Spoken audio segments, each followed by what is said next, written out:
As ever, alongside me is Guillaume Alvarez, and back with us once again is Henry Baudet. Henry, we'll come to you first. How are you doing?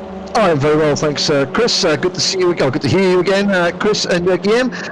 Missed the last round. I think I had the virtual version of a mechanical failure at home, so I couldn't join you. But Donington Park looked like it was a lot of fun, very hair-raising action, and this looks like it's going to be absolutely superb racing. A classic track, some classic cars. Great setting. Can't wait to get going. Well, I thought you were going to say classic voices as well, but I don't think we haven't got there just yet. We haven't got there. We're not that old. We're not that old. Yeah. Well, Guillaume might be. Guillaume, let's come over to you next, and people can decide for themselves. How are you doing, Guillaume? I'm very good, Chris, and good evening, everybody. Good evening, Chris. Good evening, Henry, Andrew, and everybody listening and joining us for tonight. Happy to be here once again. There's been 2 weeks since the last time we were together. A bit more since Henry joined us for the first time. Happy to have him back, and such a great time, such a great track, as you guys said.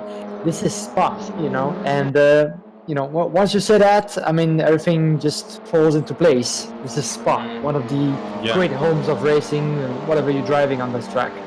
Well, we've been to some fantastic circuits. Paul Ricard, Lebanon, Donington Park we were at last time. We've been on the Nordschleife, Alton Park as well. Now we finally conclude here at Spa. Challenge-wise, Henry, I'd say the Nordschleife is probably the toughest circuit that they've had to take on. But in terms of real actual circuits, shall we say, this definitely has to be the toughest. I mean, compared to Donington Park, Spa is a different kettle of fish, isn't it? Oh, absolutely. I mean, the Nordschleife, in the world of racing is a class of its own. But for these cars, I think that Spa, I mean, Lebanon, last time I was with you, that presented, it was the undulation changed all around and a very tight and twisty circuit. Donington Park, again, it's very fast and flowing. This circuit, it's obviously very long.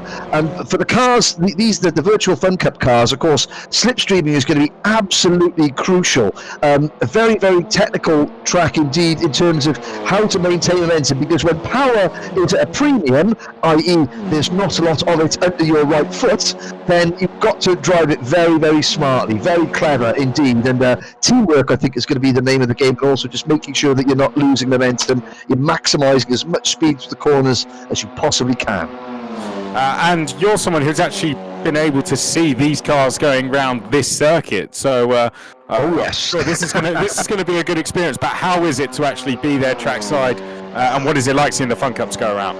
Oh, I mean, I was lucky enough to be doing some work with the British GT Championship a few years ago at Spa, and the 25-hour FunCup race was one of the supporting events. It wasn't a support event; it was the event. There were 112 of these cars entered, and just to watch them was a sight to behold. 3-4 wide, literally 20-30 rows deep around the circuit. The cars, obviously a lot of roll in the corners, or suspension roll, but it did show me the one thing is that when you haven't got that much power, being as smooth as possible was key, because there were several times especially when the night came down, you could see the cars having these almighty tank slappers, and of course it would take them about 20 minutes to get back up to speed and recover from one of those incidents. So it was it's an absolute visual treat in real life, and I'm sure we got a visual treat here this evening. We do indeed. Now we have some new faces, we have some returning ones as well, and we also have a title to decide with drop scores coming into play. We'll get into that in just a second, but Guillaume, we'll hand over to you first to do your intro. Danke Chris. Bonsoir à toutes et tous, chers amis. Bienvenue si vous nous rejoignez en direct sur Facebook, YouTube et Twitch. Riley Phillips Motorsport, évidemment. L'adresse à retenir pour nous rejoindre et suivre en direct la double dernière confrontation de la Virtual FunCup Winter Series. 2 semaines après les ondulations de Donington en Grande-Bretagne, on retrouve un autre très très beau chapelet d'ondulations. Nous sommes ici au cœur de la vallée de l'eau rouge, un circuit, un nom évidemment qui résonne très très haut pour bon nombre d'entre vous passionnés de sport automobile. Spa-Francorchamps, vous l'aurez reconnu évidemment, 7 km, 19 virages, le plus beau circuit du monde pour bon nombre de pilotes au niveau international. Un des plus anciens tracés évidemment encore en activité aujourd'hui, à accueillir toutes sortes de compétitions, les FunCup évidemment, avec chaque année les célèbres 25 heures VW FunCup, mais aussi la Formule 1, les GT de la Blantin Endurance Series, bientôt le retour de la moto également, sans oublier évidemment bon nombre d'autres manifestations, qu'elles soient actuelles ou historiques. Donc Spa-Francorchamps, c'est plus de 300 jours par an d'activité, évidemment sans que le Covid ne s'en mêle, vous l'aurez compris, mais c'est un plaisir et une obligation que l'on se devait de terminer cette série virtuelle ici dans l'antre des Ardennes. Donc c'est notre plaisir de vous avoir, en tout cas restez bien avec nous, nous sommes ici en pleine séance qualificative, vous connaissez le principe, une petite demi-heure de temps de piste pour pouvoir en extraire le maximum de potentiel de votre Evo 3, pouvoir se placer le plus haut sur la grille de départ. Grille de départ en vue de la première manche évidemment, 30 minutes de course au programme, et puis une seconde manche de 30 minutes également, dont l'équipe 6 sera inversée selon le résultat de la première des manches. Voici les voitures qui enfilent le raidillon de l'eau rouge, l'un des virages les plus fameux de l'histoire du sport automobile, l'un des plus effrayants certainement, l'un des plus challenging pour ces pilotes, dont plusieurs évidemment sont familiers de la véritable version du circuit du Spa-Francorchamps, la version réelle sur laquelle ils ont eu l'occasion de rouler déjà à plusieurs reprises. Et comme vous l'avez sans doute compris, nous avons nous-mêmes, commentateurs, l'occasion évidemment d'être à Francorchamps en webodette, parler de son expérience à l'époque du British GT. J'ai moi-même eu l'occasion de commenter à plusieurs reprises les 25 heures FunCup avec l'équipe Chronos Events, évidemment, de très très belles expériences, et l'occasion de voir ces FunCup se dérouler le long des virages du circuit du Spa-Francorchamps. Toujours un spectacle magnifique, haut en couleur, avec chaque année les plus de 100 voitures qui garnissent la grille de départ des 25 heures FunCup, un spectacle à ne pas rater. Donc c'est un plaisir, une obligation, un passage obligé, je le disais, que de conclure la Virtual FunCup Winter Series ici à Spa-Francorchamps avec 22 pilotes inscrits au départ, ce qui nous promet pas mal de spectacles. Thank you, Chris. Thank you very much, Guillaume. Well, let's talk you through exactly what the situation is in terms of our championship. So we'll find our championship leader first, which is Riley Phillips. Now, what we have to add into today is the drop scores element, which we haven't talked about throughout the season a lot just yet, but here at round 6 it will come into play. Now, coming into this round, the drivers will drop their two worst races, so not their worst rounds, but their two worst races. Those two races can be from separate events. Now, on drop scores coming into this event, Riley Phillips, who we look at, is on 545 points. Piers Stockton, who currently runs in 4th place, he's on 516, and splitting first and third in the championship is Max Leonard, and he is on 523 points. So that leaves a gap of 22 points between Riley Phillips and Max Leonard, and then a further 7 points back to Piers Stockton. In terms of worst results, Riley's worst results are a 6th and a 2nd, Max Leonard's a 3rd and a 3rd, and Piers Stockton a 4th and a 3rd. So it's going to be a case, Henry, of adding up constantly to find out who is where as the evening goes on, but very close overall. Yeah, certainly, Chris. I don't think anybody can relax at the front. I mean, 30 points might seem like a big difference between Riley Phillips and Piers Stockton in 1st and 3rd. But again, with points going all the way down to 23rd place, or to last place, which is how many drivers we've got in this evening, two races can really, two bad races can have a catastrophic effect. So I think for the leaders, for Max Leonard, he's, in a way, he's not in a great position because he can't fall back. He's got to perform well. He's got to stay in that top 2 positions, really. If he wants to add to his championship tally, he has to finish 1st or 2nd in the next 2 races to even have a hope of improving upon his championship tally of 523 points, which is just 22 off Riley Phillips. So it's doable. But it's going to take an awful lot of hard work for Max Leonard. Riley Phillips, if you have one bad race, it's almost like you've got that bit of cushion to fall back on. Riley can finish 3rd and still score a couple of extra points because he's dropping that 6th position. But it's certainly, I wouldn't want to call it any way at all. But nobody can relax, Chris. Let's jump on board with Tom Kemping, shall we, as he makes his way up towards the first corner. Guillaume, why don't we hand this one over to you?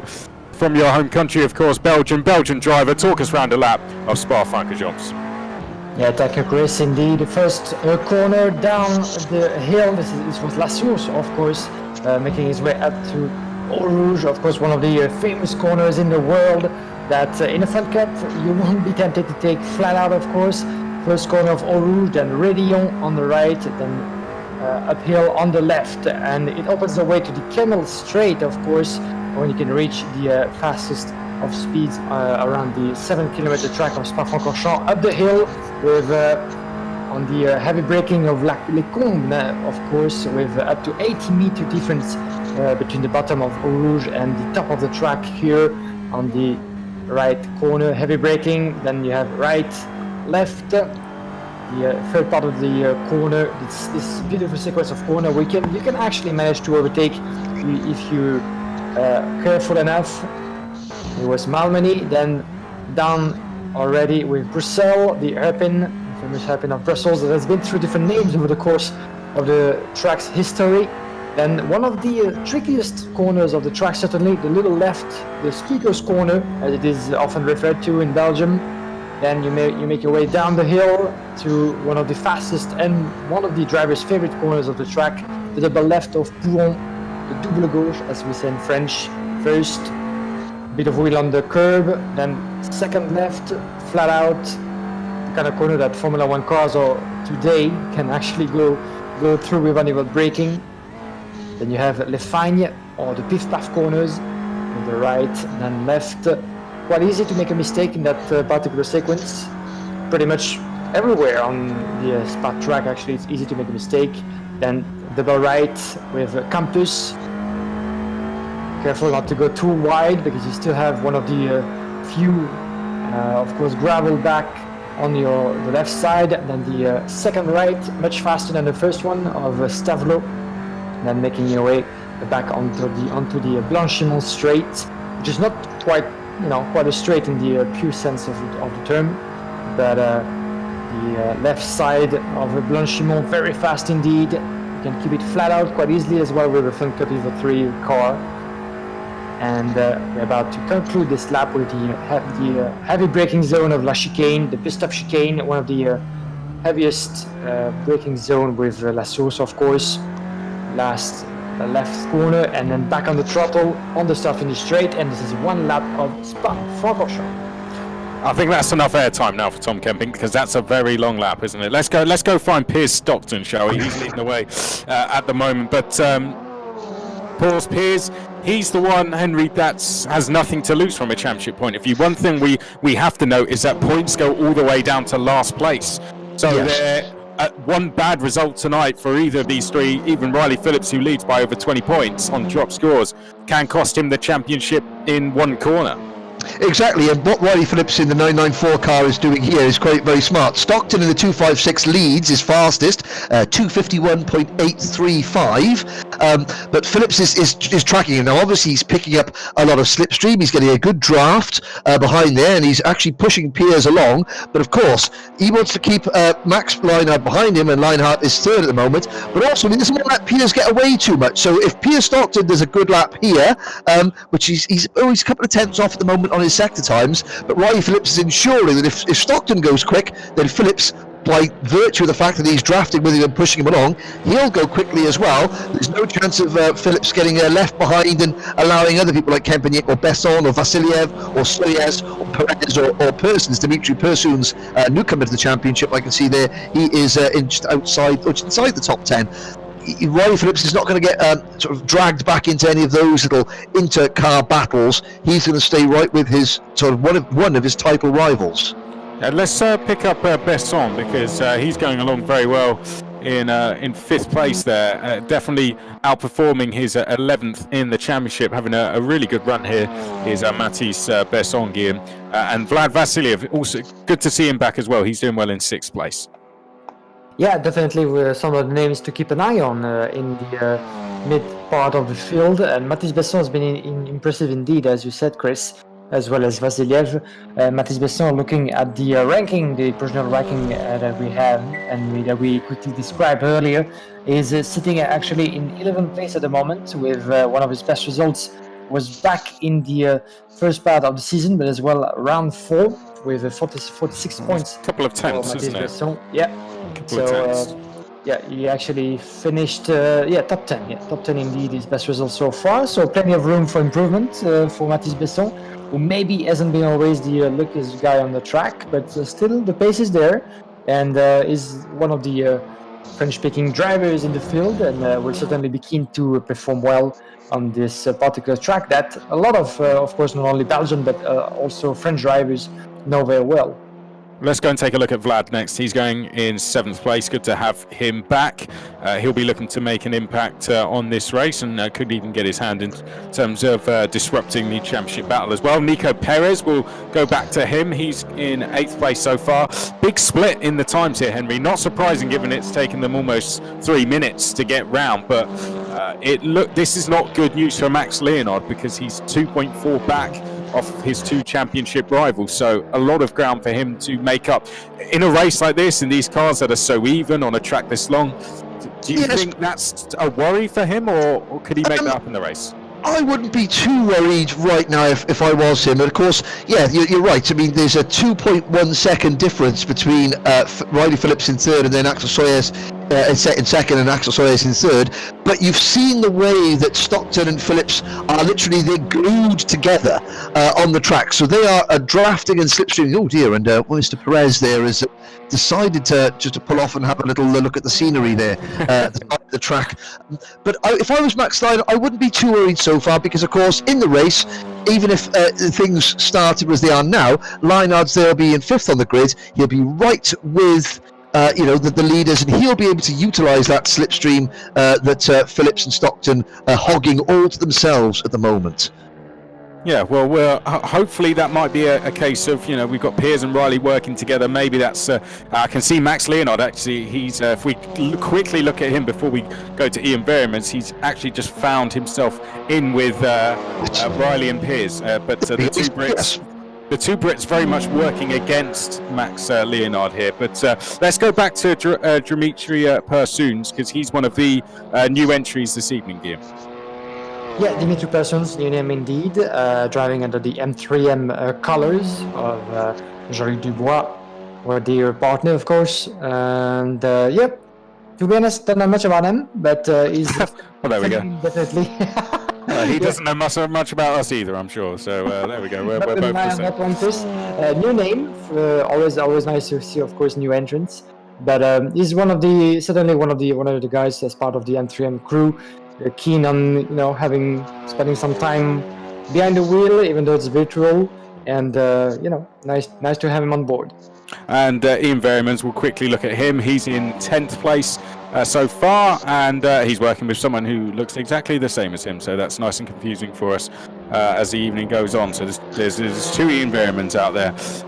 The other one in 14th place is Lancelot Alstein, carrying the same livery on that car. Let's look at another new face this evening, that is Alfie Slatter, down in 17th place. Not to get confused with a younger brother of junior world champion Alfie Slater, but Alfie Slatter out there going up Eau Rouge now. Let's jump on board with him as he goes down the Kemmel Straight.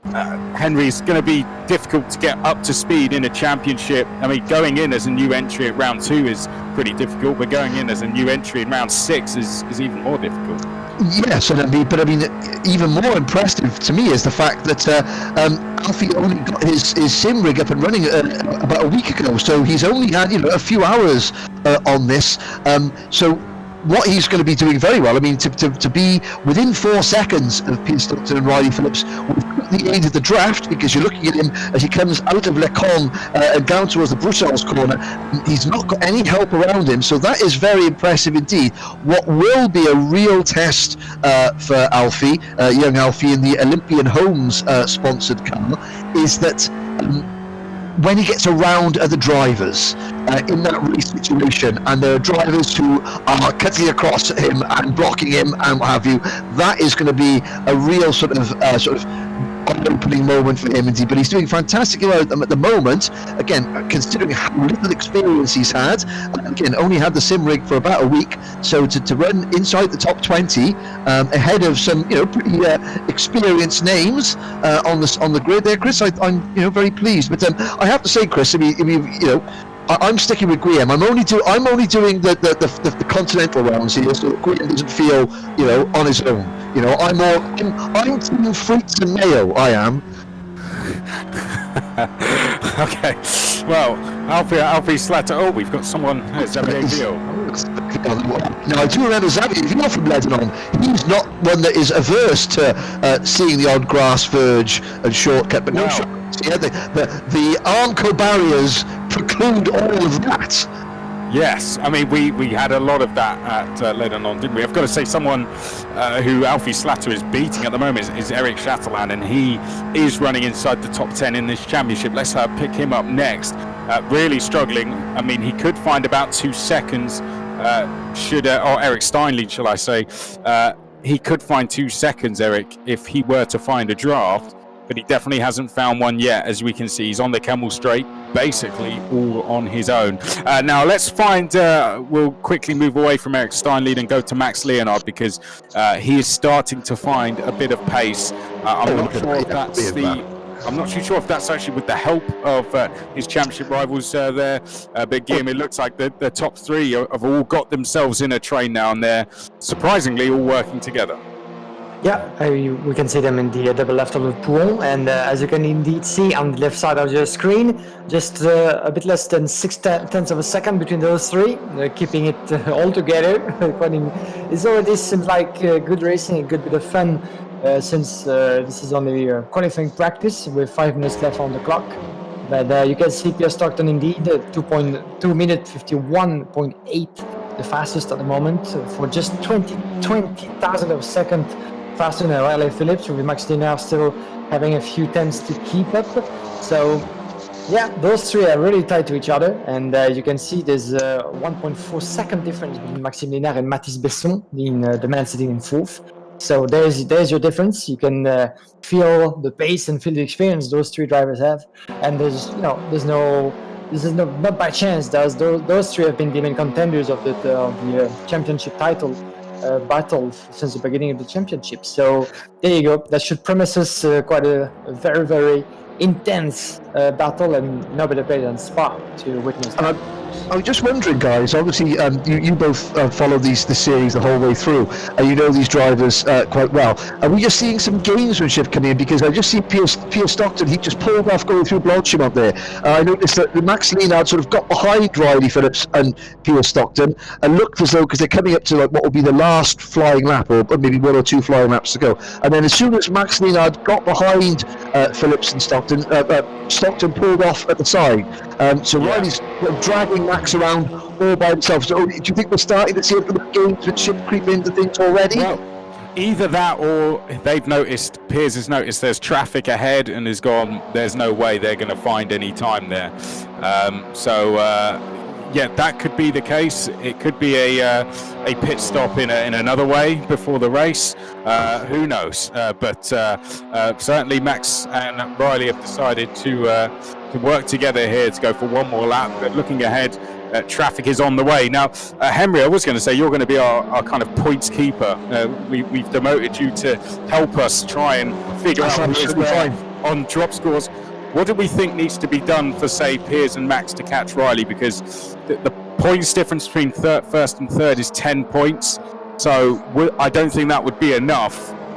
If Riley was to finish third in both races, I think he'd have enough there to go and win the title. So it looks like Riley needs to do worse than that, and there needs to be 2 wins for either Max or Piers to beat Riley Phillips tonight.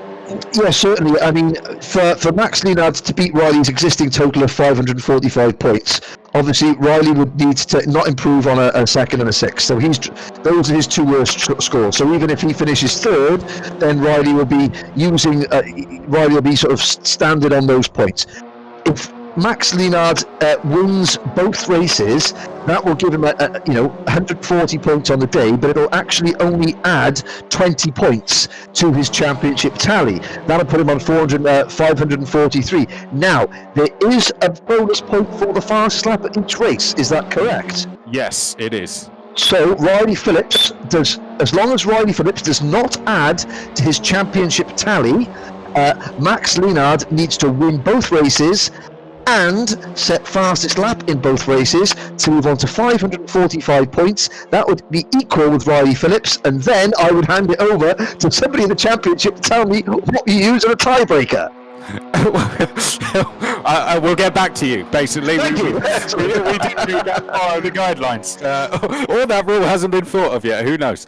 Yeah, we'll get back to you on that one. As for Piers, I think he needs things to go against Riley Phillips and Max Leonard, i.e., they do worse than what their current drop scores are.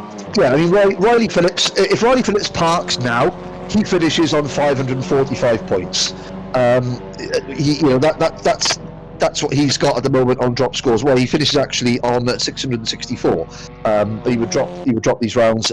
Riley Phillips, is looking good, but Max Leonard really needs to sort of get those wins in the bag, and Riley sort of needs to get, if Max, I'm looking at the car, peace and love on the side of Max Leonard's car. How long will that last, I wonder, before, we start seeing Max sort of back Riley up into traffic to get, a few other drivers in front of him. Well, Guillermo, we got 30 seconds left. We got lots to look forward to. I'll hand over to you to call us home. Thank you, Chris. Voilà, chers amis, on arrive dans les derniers instants de la séance qualificative ici à Spa-Francorchamps.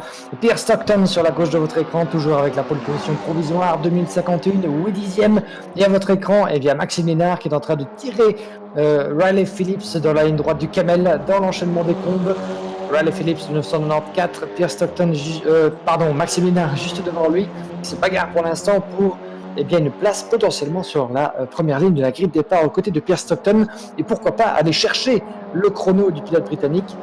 Comme on le voit sur la gauche de votre écran, à peine 6 dixièmes de seconde séparent Pierre Stockton et Riley Phillips de Maxime Lénard. 1 seconde 9 entre Lénard et Mathis Besson, le reste du peloton. Les carrés là, nous aurons donc à nouveau les 3 protagonistes du championnat en pleine bagarre pour la victoire finale et surtout la victoire dans le championnat, puisque en termes de points pour l'instant, Riley Phillips, avec le décompte des points comme on vous l'a expliqué précédemment, les 2 plus mauvais résultats devant être décomptés par pilote. Pour l'instant, nous avons 545 points pour Riley Phillips, Maxime Lénard est à 523 et Pierre Stockton à 516. Le titre se jouera plus que jamais entre ces 3-là. 22 points d'écart entre Riley Phillips et Maxime Lénard. C'est l'équivalent d'une moitié, même pas, de victoire, puisque chaque succès vaut 70 points, la moitié 35. Vous faites le calcul.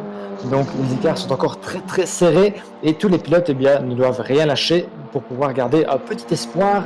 Pour l'instant, Riley Phillips est dans un fauteuil évidemment, mais il n'aura certainement pas la conscience tout à fait tranquille durant ces 2 épreuves, puisque sur un circuit aussi long et aussi piégeux que peut l'être Spa-Francorchamps, la moindre erreur peut se payer cash, et bien malin, bien courageux pour pouvoir rattraper un retard occasionné par une sortie de piste ou un tour moins réussi que l'autre. Voilà nos 2 protagonistes qui vont terminer leur dernier tour contre le chrono. Maxime Lénard qui bouchonne légèrement Riley Phillips. Est-ce que c'est là que la différence va se jouer? En tout cas, on va attendre qu'ils franchissent la ligne d'arrivée et leur dernier tour contre le chrono pour faire état de la hiérarchie définitive. Le chrono est arrêté depuis quelques instants, mais ils pouvaient évidemment clôturer leur dernier tour contre le chrono. Voilà, top un instant. Est-ce que Pierre Stockton va conserver la pole position? Ça semble être le cas. En effet, pole position pour Pierce, juste devant Riley Phillips. Donc une première ligne 100% britannique ici à Spa-Francorchamps.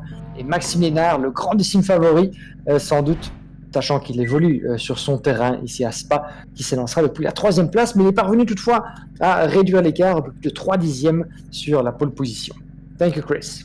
Well, only 200s in it across the line between Riley and Pierce Stockton. Max Leonard just 3 tenths back, I think it was, at the end. So 3 tenths separating the top 3, who are split by less than 30 points when it comes to drop scores. 2 races ahead, both 30 minutes each. The grid has been decided for race 1. The grid for race 2 will be set on the finishing positions from race 1, albeit with the top 6 reversed. Now we're going to hope to get our pole sitter Pierce Stockton in for a quick chat. If not, we'll hear from either Max Leonard or Riley Phillips, I'm sure. But hopefully we can get Piers in ahead of this first races. He seems to go well in first races, but second races don't seem to go his way. He's not currently back, so instead we'll hand over to the driver who's going to start alongside him on the front row, and conveniently also our championship leader. It's Riley Phillips. Riley, how are you feeling ahead of this one? Yeah, feeling pretty good. Piers has got decent pace, so hopefully we can push away from Max and score some good points in the first race, and then finalise it all in the second, really. So you guys, you're going to try and team up in this one, are you, and break away, or? Or have you kind of made that plan between you, or is it going to be every man for himself out there? I think we'll try with a little gap to start with, and then we'll start scrapping towards the end probably somewhere, because I know Piers wants as many points as he can get, but I'd also like to be as safe as I can possibly be for race 2. So I guess for yourself, do you know what your situation is? I mean, if you're to go out and win this race, is that it for you, or have you done the maths yourself? What is it you need to do in your eyes to win this title? I have no idea, but obviously to me, winning both races would be a good finish, and would probably guarantee me it, I hope. So that's kind of where I'm at. And away from the championship itself, how is it driving Spa in the FunCup? It's a long lap, yeah. You have time for a tea break on the straights. But yeah, it's a fantastic track. You have to be super precise and smooth to not lose any time, because it's a long lap. And we saw big gaps in qualifying there, especially between the top 3 and the rest of you. Do you expect those gaps to close when it comes to the race now, or do you think those gaps will still exist? I think it will be really close, actually. I expect people won't be able to get away from each other quite as easily, with all the slipstreaming down the straights and things. So yeah, I'm expecting to see a very close midfield. Well, best of luck, Riley. We'll leave you to go and get set. 2.5 minutes until lights go out. So Riley Phillips will leave us. Henry, I'll come to you first. This is going to be close, isn't it? Top 3 out there. We've La Source, very tight corners to get us started. So I think for the top 3, let's get through there safely and then sort it out afterwards. Yes, I think all 3 of us, I think yourself, myself, and Guillaume will just be collectively holding our breath through La Source. Let's see if we can get nearly 24 of these virtual FunCup Series cars through the first corner cleanly, and then we'll settle down to what will be a fantastically tactical race. That's what I'm really looking forward to, Chris and Guillaume, is to watch out to see how these guys really work the tactics, work the slipstream into their race plan, because of course they've got one eye on the race itself, but of course for Riley, for Max, for Piers, they've also got one eye on the championship. And Guillaume, let's go away from the top 3 for a second. Have we got any ones to watch in your eyes? I mean, we've got Xavier Ville, who we know can make places, Richard Johnson, who's fought for podiums down there in 19th, Vlad Vasiliev in 7th, Tom Kempink looking to go well on home soil. Who are the ones to watch for you? I would say that Nico Perez is standing in 10th position at the moment on the grid row number 5. Sorry, he's certainly one to keep an eye on as well. He's been quite fast, Nico. Not always very lucky, but he's one of those names that hasn't been maybe as high as he would have deserved. But on such a fast track as Spa, everything is open. So yeah, keep an eye on him as well. Well, we've got just 60 seconds now to go. Piers Stockton will be to the left-hand side. He's on the left-hand side of your screen as we look down the start-finish straight. And when we look down it, Riley Phillips will be to the right-hand side. La Source is going to be the first corner, hairpin to kick us off. And then it will be up Eau Rouge and down the Camel Straight. Who will be leading by the time we get to the end of that Camel Straight? Who knows? We could have 3 or 4 changes for lead down that one straight alone. 30 seconds remaining. The final round of the Virtual FunCup Winter Series is about to get underway. 2 races to decide our champion. Less than 30 points between the top 3 in the championship. They are Riley Phillips, Max Leonard and Piers Stockton in that order. It's going to be them 3 in terms of the points, but there's a lot of cars behind who can get involved in that championship fight. Let's wait for the lights to come on, then when we go out we will be away and racing for 30 minutes. Lights are on and they're out. Piers Stockton, a good start to the left-hand side of screen. Riley Phillips struggling a little bit off the line, it seems, but he's immediately cut across to cover off the challenges of Max Leonard, who tucks over to the outside. Side by side are Stockton and Phillips. A little bit of a drift there for Riley Phillips. He's trying to go all the way around the outside of Stockton. In the background, everyone getting through safely, and it's Stockton who's going to be the one on the outside now as they make their way down to Eau Rouge, where side by side, this is dangerous stuff for the championship leader Riley Phillips, who's going to be on the outside, up Radion, but he's managed to get through safely. Leonard in trouble back in 3rd. We've got Sawyers in 4th, Kempink in 5th. Now, who's going to make it down the Camel Straight first is the question. Piers Stockton, we know Riley Phillips in his interview says he wants to work with Piers Stockton. He has a chance to have taken the lead there. He hasn't taken it, and it appears that Max Leonard is willing to do the same. The top three, as they were, as we go now into Lake Coombe for the first time, Guillaume. Et on est parti chez Armée 30 minutes, c'est la première épreuve de deux finales de cette Virtual FunCup Winter Series. Un excellent départ de la part de Pierre Stockton qui est parvenu à garder Riley Phillips et Maxime Ménard derrière lui. Pour combien de temps? Le premier secteur du circuit a été avalé sans encombre par le peloton, si ce n'est quelques pilotes dans le fond de notre image, vous l'avez peut-être vu, en difficulté à l'entrée de la ligne droite du Camel. Et pour l'instant, Pierre Stockton en tête, 2,56 dans le Speaker's Corner. La descente vers le double gauche du pool. Maxime Ménard qui met la pression sur Riley Phillips en deuxième position. Le trio de tête qui va déjà chercher à s'échapper par rapport au reste du peloton. Attention, très très belle manœuvre de Tom Kemping derrière. Tom Kemping qui prend l'avantage, je pense, sur Axel Soyer. Et pas encore, c'était très très proche en tout cas. Kemping, vous le voyez, avec la livrée rouge et jaune, aisément reconnaissable évidemment de ce peloton très très coloré pourtant. Kemping qui a failli s'y reprendre, le voici, avec les couleurs du drapeau belge en guise de phare, qui a failli surprendre Axel Soyer à l'entrée du double gauche, mais Axel n'a rien voulu en laisser paraître et il conserve la 4e position. On va suivre le soir avec beaucoup d'attention et à nouveau ça se bagarre très fort là-bas au niveau du virage du campus. Donc un premier tour, 7 km, c'est très très long évidemment pour une FunCup, près de 3 minutes de temps au tour et on est parti pour une course d'environ 11 tours, entre 10 et 11 tours à couvrir de ce majestueux circuit de Francorchamps. Et pour l'instant, tout semble bien parti, en tout cas pour Pierre Stockton, mais qui est sous la pression de Riley Phillips et de Maxime Linard. La clé, évidemment, de la réussite pour nos 3 favoris pour le titre et surtout pour la plupart des pilotes dans ce peloton, c'est non seulement d'avoir une vitesse de pointe digne de ce nom, mais aussi de faire preuve de régularité sur un circuit aussi long que Spa. Voilà le premier tour qui va être bouclé sous le commandement de Pierre Stockton, Riley Phillips, Maxime Linard, c'est votre top 3 pour l'instant. Et Tom Kemping toujours à la poursuite de Axel Soyer en 4e position avec Ian Variams qui revient très très fort à la 6e place. Thank you, Chris. Bad start for Vlad Vasiliev. He's down to 16th. Richard Johnson up to 12th, though. He's absolutely flying. In 4th place here, Henry. Axel Sawyer's leading this next queue. I've got to say, Tom Kemping's going to be lining up a move when they hit the Camel Straight, surely. Well, yes, I mean, great start for the top three. Exactly how all those three championship contenders wanted to get away.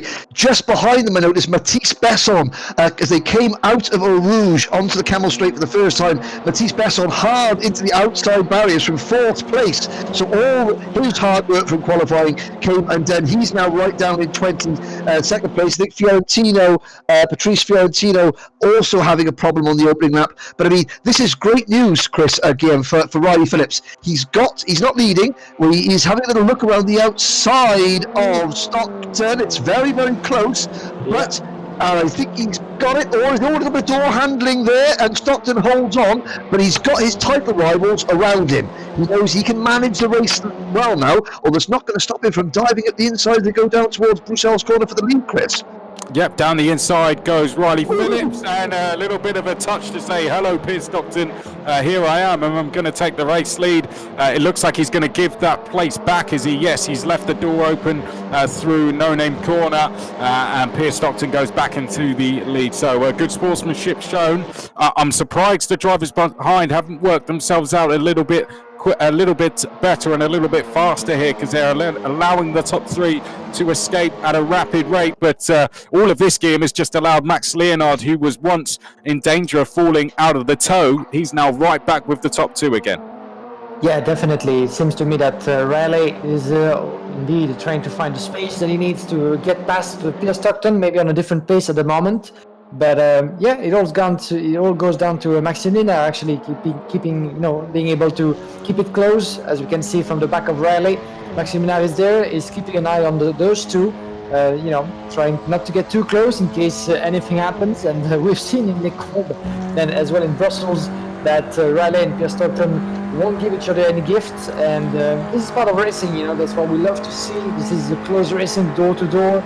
And no better place to do that than in Spa. And maybe he's gonna try to go around the outside of Blanchimont. This is a kind of a ballsy move, shall I say, but he's not getting through yet, as Pierre Stockton actually shut the door, but only to reopen it once in the braking zone of the chicane, and he goes through. There's our first change of leader with Riley Phillips going into first position ahead of Pierre Stockton. Riley Phillips hits the front, but this could have been at a very bad time because Max Leonard could now push Pierce Stockton back into the lead and also go past. Here's a great battle going on for 8th. Oh dear, that's Philippe Lodiquet who has spun. And Philippe Lodiquet, who had a brilliant position inside the top 10, now tumbling down the order. That's put Christoph Schinkel into 7th place. Nico Perez is now into 7th, having just gone past Schinkel. And Pursunes, the new entry, also going along very well in 9th place. Richard Johnson has just hit the top 10 as well, Henry. Yeah, behind them, Jean-Baptiste is there, and then the number 282 car in 12th position. That would be Eric Steinlein, and followed by Richard, then Alstein, Philippe Vasilev, the new Russian driver. Second round, he's down in 63rd, then Guillaume, and then there's the number 272 car of David Chatelain. All 23 drivers still running. Our newcomer Alfie Slatter down in 21st, but having a quiet run. But I mean, this battle for the lead between Stockton and Phillips, guys, this is the opportunity that Kempenyik and Soyez and Variams and Perez, they've got to capitalise on this battling now to catch them, because once these leaders settle down, they've got the pace to just slipstream and pull away, and it's a 3-car battle for the lead. If the guys in 4th, 5th and 6th are going to join the party up at the front, this is when they've got to do it, because Phillips looking aggressive around the rear end of Pierce Stockton's car, and Leonard just sort of keeping a watching brief. But of course, they will slow each other down the more they battle. I mean, Henry, this is like a cadet race now in karting, isn't it? You can't let that lead group get away. They've got to start working together and think 20 minutes ahead now. Oh, no, the only difference is that if they try and look over their shoulders now, all they're going to see is a kitchen door behind them, not a lot of drivers. Yes, just like a cadet race, a cadet Honda race, momentum is key. So important to keep the power up, to not get the back end slip out, to not get a tank slapper on, and to just push. 8 wheels working together is always quicker than 4 wheels working on their own. Christoph Schinkel going along quite nicely here, Guillaume, well inside the top 10. And in terms of, for someone who's 18th in the championship, this is a brilliant performance from Schinkel, who has a chance here to get a really good, to almost challenge for a reverse grid pole. Variams would take that at the moment, but he's under a lot of pressure from Nico Perez. And trying to move up the order here is Xavier Ville, who's chasing after Pierre-Andre Guillaume. Yeah, absolutely. And looking at the standings as I just did, Christoph Schinkel's best result has been so far a 10th position as well as an 8th. So being in 7th place would mean you need, as you said, close to pole position, but also one of his best results so far in the championship. So that could be, a double profit for him. And there he goes. Oh, just almost, as Jan Variams just went back. It was a battle for 5th place. We can see at the moment approaching the chicane. And we are about to conclude already the first 10 minutes of this race here in Spa. Chers amis, on approche déjà de la marque des 10 premières minutes ici à Francorchamps et une première partie de course au premier tir d'épreuve très très excitant évidemment, toujours sous le commandement de Pierce Stockton, le pilote britannique qui déjà creuse l'écart, 2 minutes 7 d'avance désormais sur Maxime Linard en 2e position. Riley Phillips qui a rétrogradé également en 3e place. Vous voyez ici le peloton tête qui franchit le majestueux rayon de l'eau rouge. Riley Phillips à votre écran, chassé par Axel Soyer, Ian Variams est 5e devant Tom Kemping, 7e place pour Christoph Schinkel. On en parlait à l'instant, Christoph Schinkel dont le meilleur résultat est une 8e position et qui est occupé à pour l'instant améliorer sa marque et pourquoi pas, peut rêver de pole position pour la 2e épreuve, on le rappelle, avec le top 6 inversé. Dans le reste du top 10 brièvement, Nico Perez au 8e devant Persons et nous avons en 10e position le Real Racer 1999 dont je vais vous retrouver le nom d'ici quelques instants, c'est le numéro 25, voilà, il s'agit de Jan Variams. Nous avons à l'écran Jan Variams en 5e position, pardon, avec, voilà, il s'agit en réalité du numéro 274, je vous retrouve, c'est Richard Johnson, voilà, qui est en 10e position, juste devant Eric Steinlein.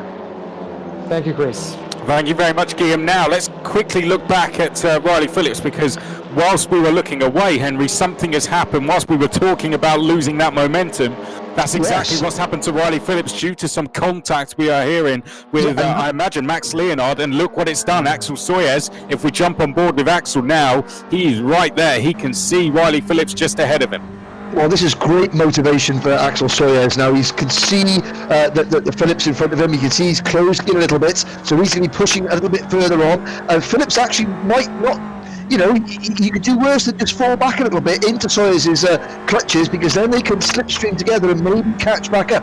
Because Stockton has now got a 3-second lead over Leonhardt, and Leonhardt is 2 seconds in front of Phillips. Now, the championship points as they stand, with Pierce Stockton leading this race, he would obviously score 70 points. He would drop his worst scores to 58-point score, so he would move on to 646 points altogether.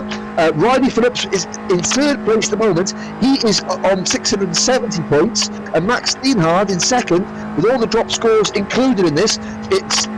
Leonhardt is at 648. So Phillips still leading the championship by 22 points. I don't know who's got the fast lap of the race so far. That makes a 1 point difference. But Pierre Stockton is certainly closing on Max Leonhardt for second place. Phillips doesn't need to panic just yet. As things stand, he would still carry a 24-point advantage, 23 points potentially if Stockton got fastest lap into the final round. But it's not ideal for Riley Phillips to not necessarily just be in third, but to not be in the draft. 1.7 seconds behind his nearest title rival and out of the slipstream. That's not good, Chris. Well, Axel Sawyer's just got a big tank slapper on there, and if we see Ian Variams in fifth, is quickly now closing in and trying to capitalise. Here we can see Nico Perez, Guillaume's one to watch for this race. He's closing in on Christoph Chinkel, who's going to start getting a little bit nervous in his rig now. Nico Perez closing in. Pursunes is in ninth place, going well on debut. Richard Johnson, though, trying to close in, and he started outside of the top 20 from what I remember. And Richard Johnson, who showed such good pace at Donington Park, really going along well here. Let's have a quick look at him, in fact, and see what his situation is out on track. And here he is, Richard Johnson, in that 274. Just ahead of him is Pursunes, and he's bringing along Eric Steinlein with him as well. So this will be one to watch as we go on. But let's head back to Ian Variams quickly.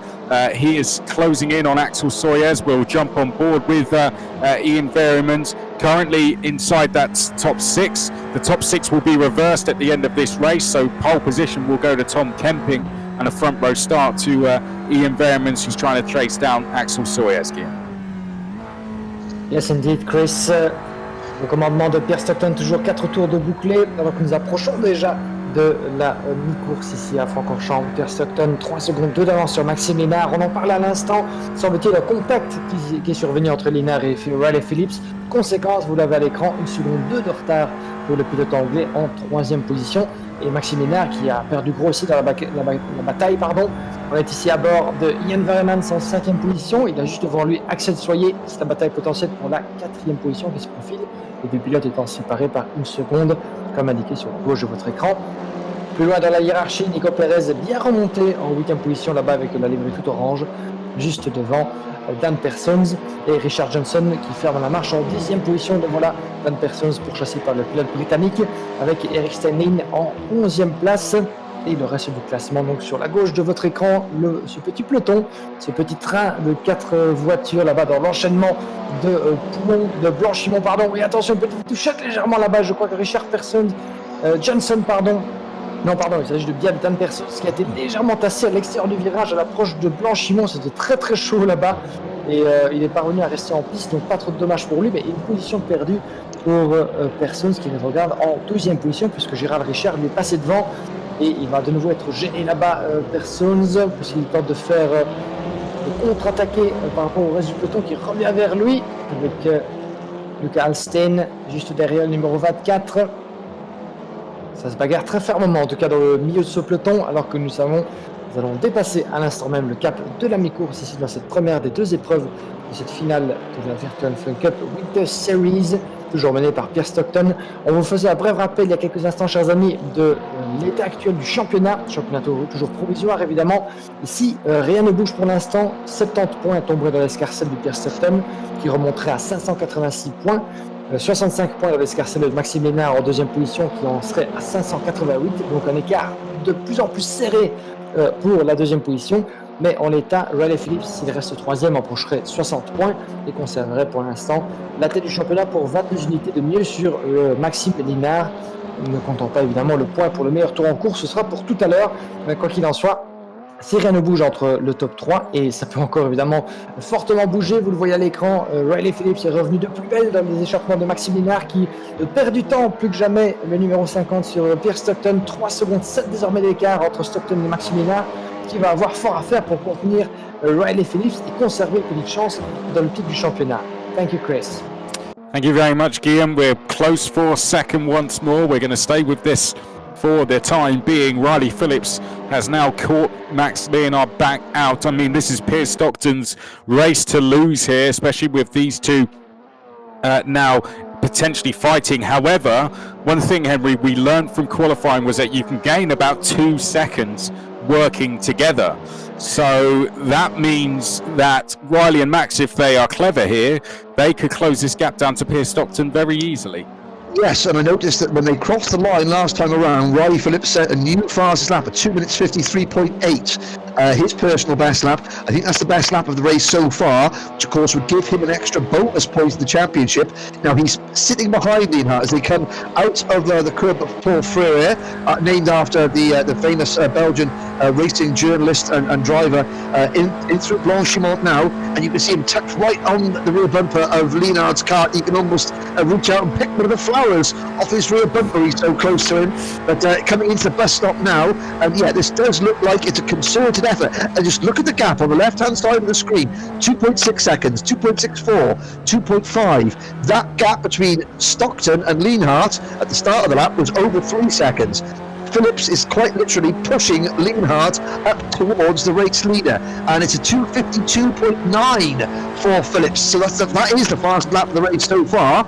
And yes, he is working his way up towards Stockton with the help, unwittingly or otherwise, of Lienhart. And I mean, look at the gap they're opening it back to Soyez. I think Soyez, his chances of catching these leaders is gone.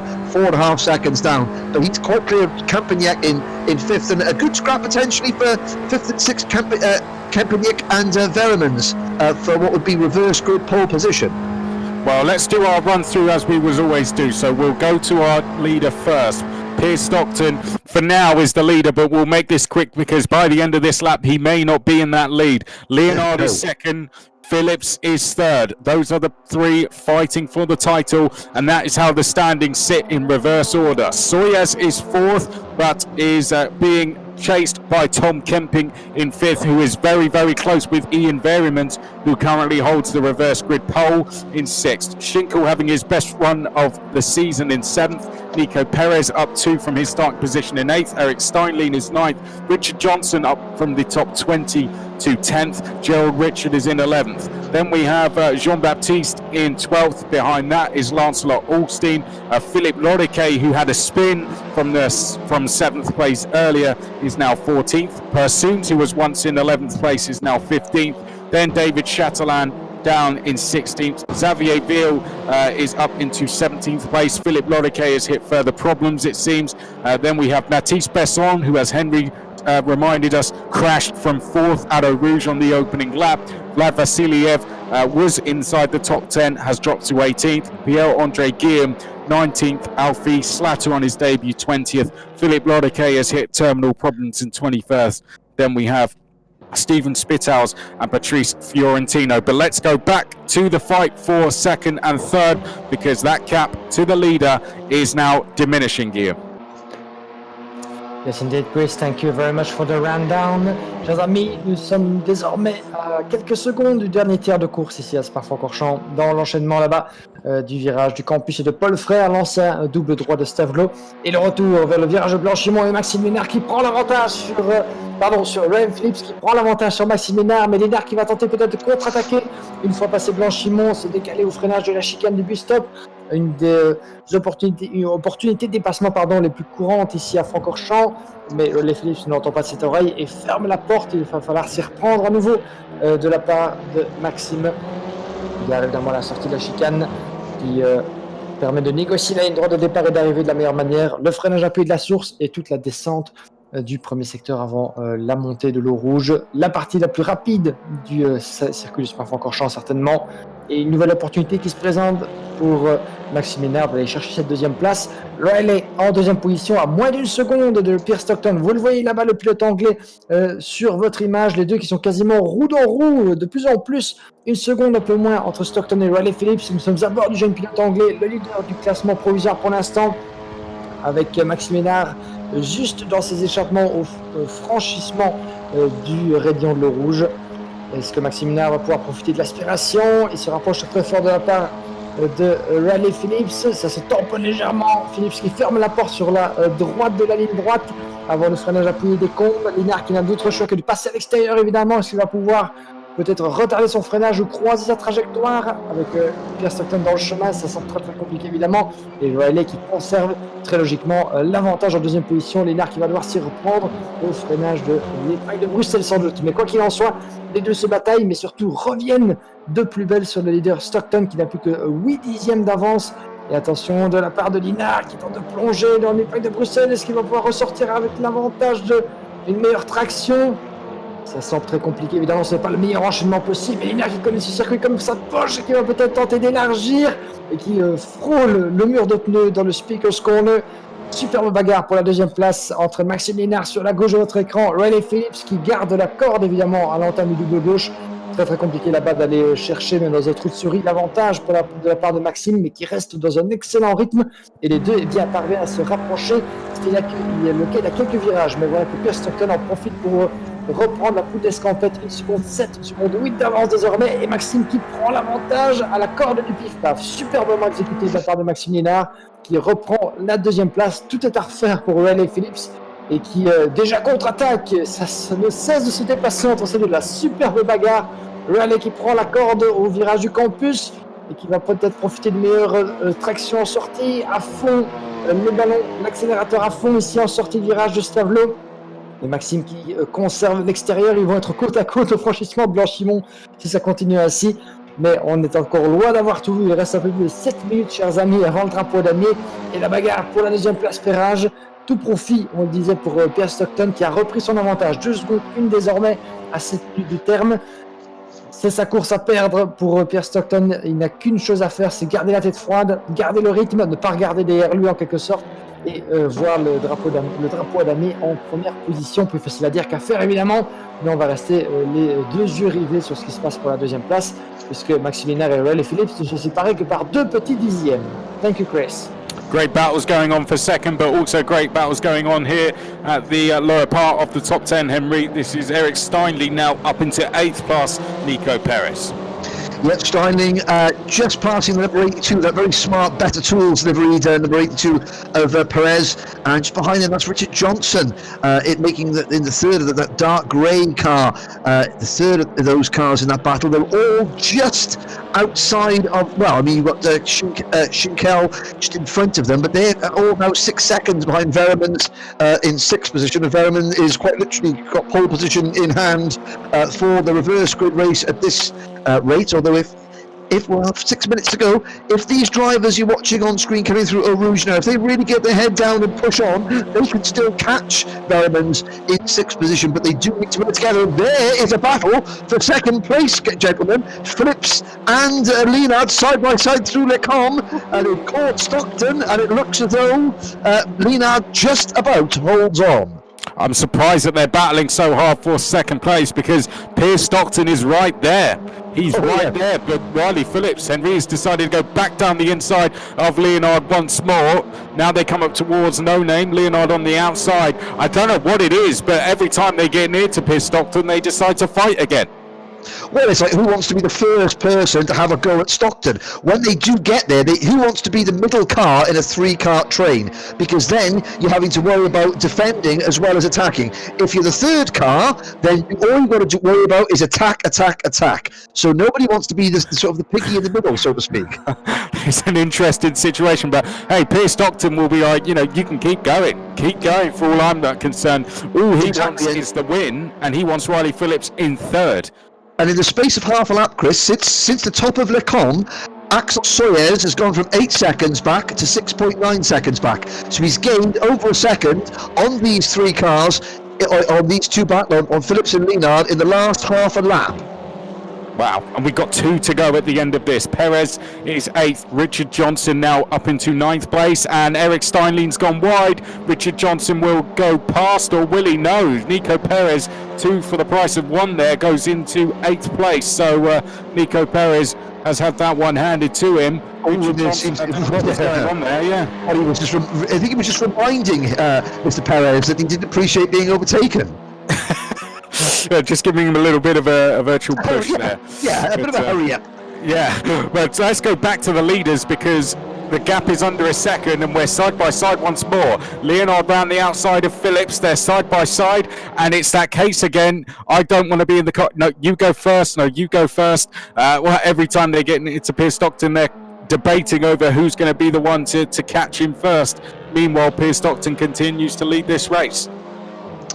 Yes, and at the moment, just a quick check on the point standings. Stockton would have 646 points, Lienhard would have 648, and Phillips would have 670.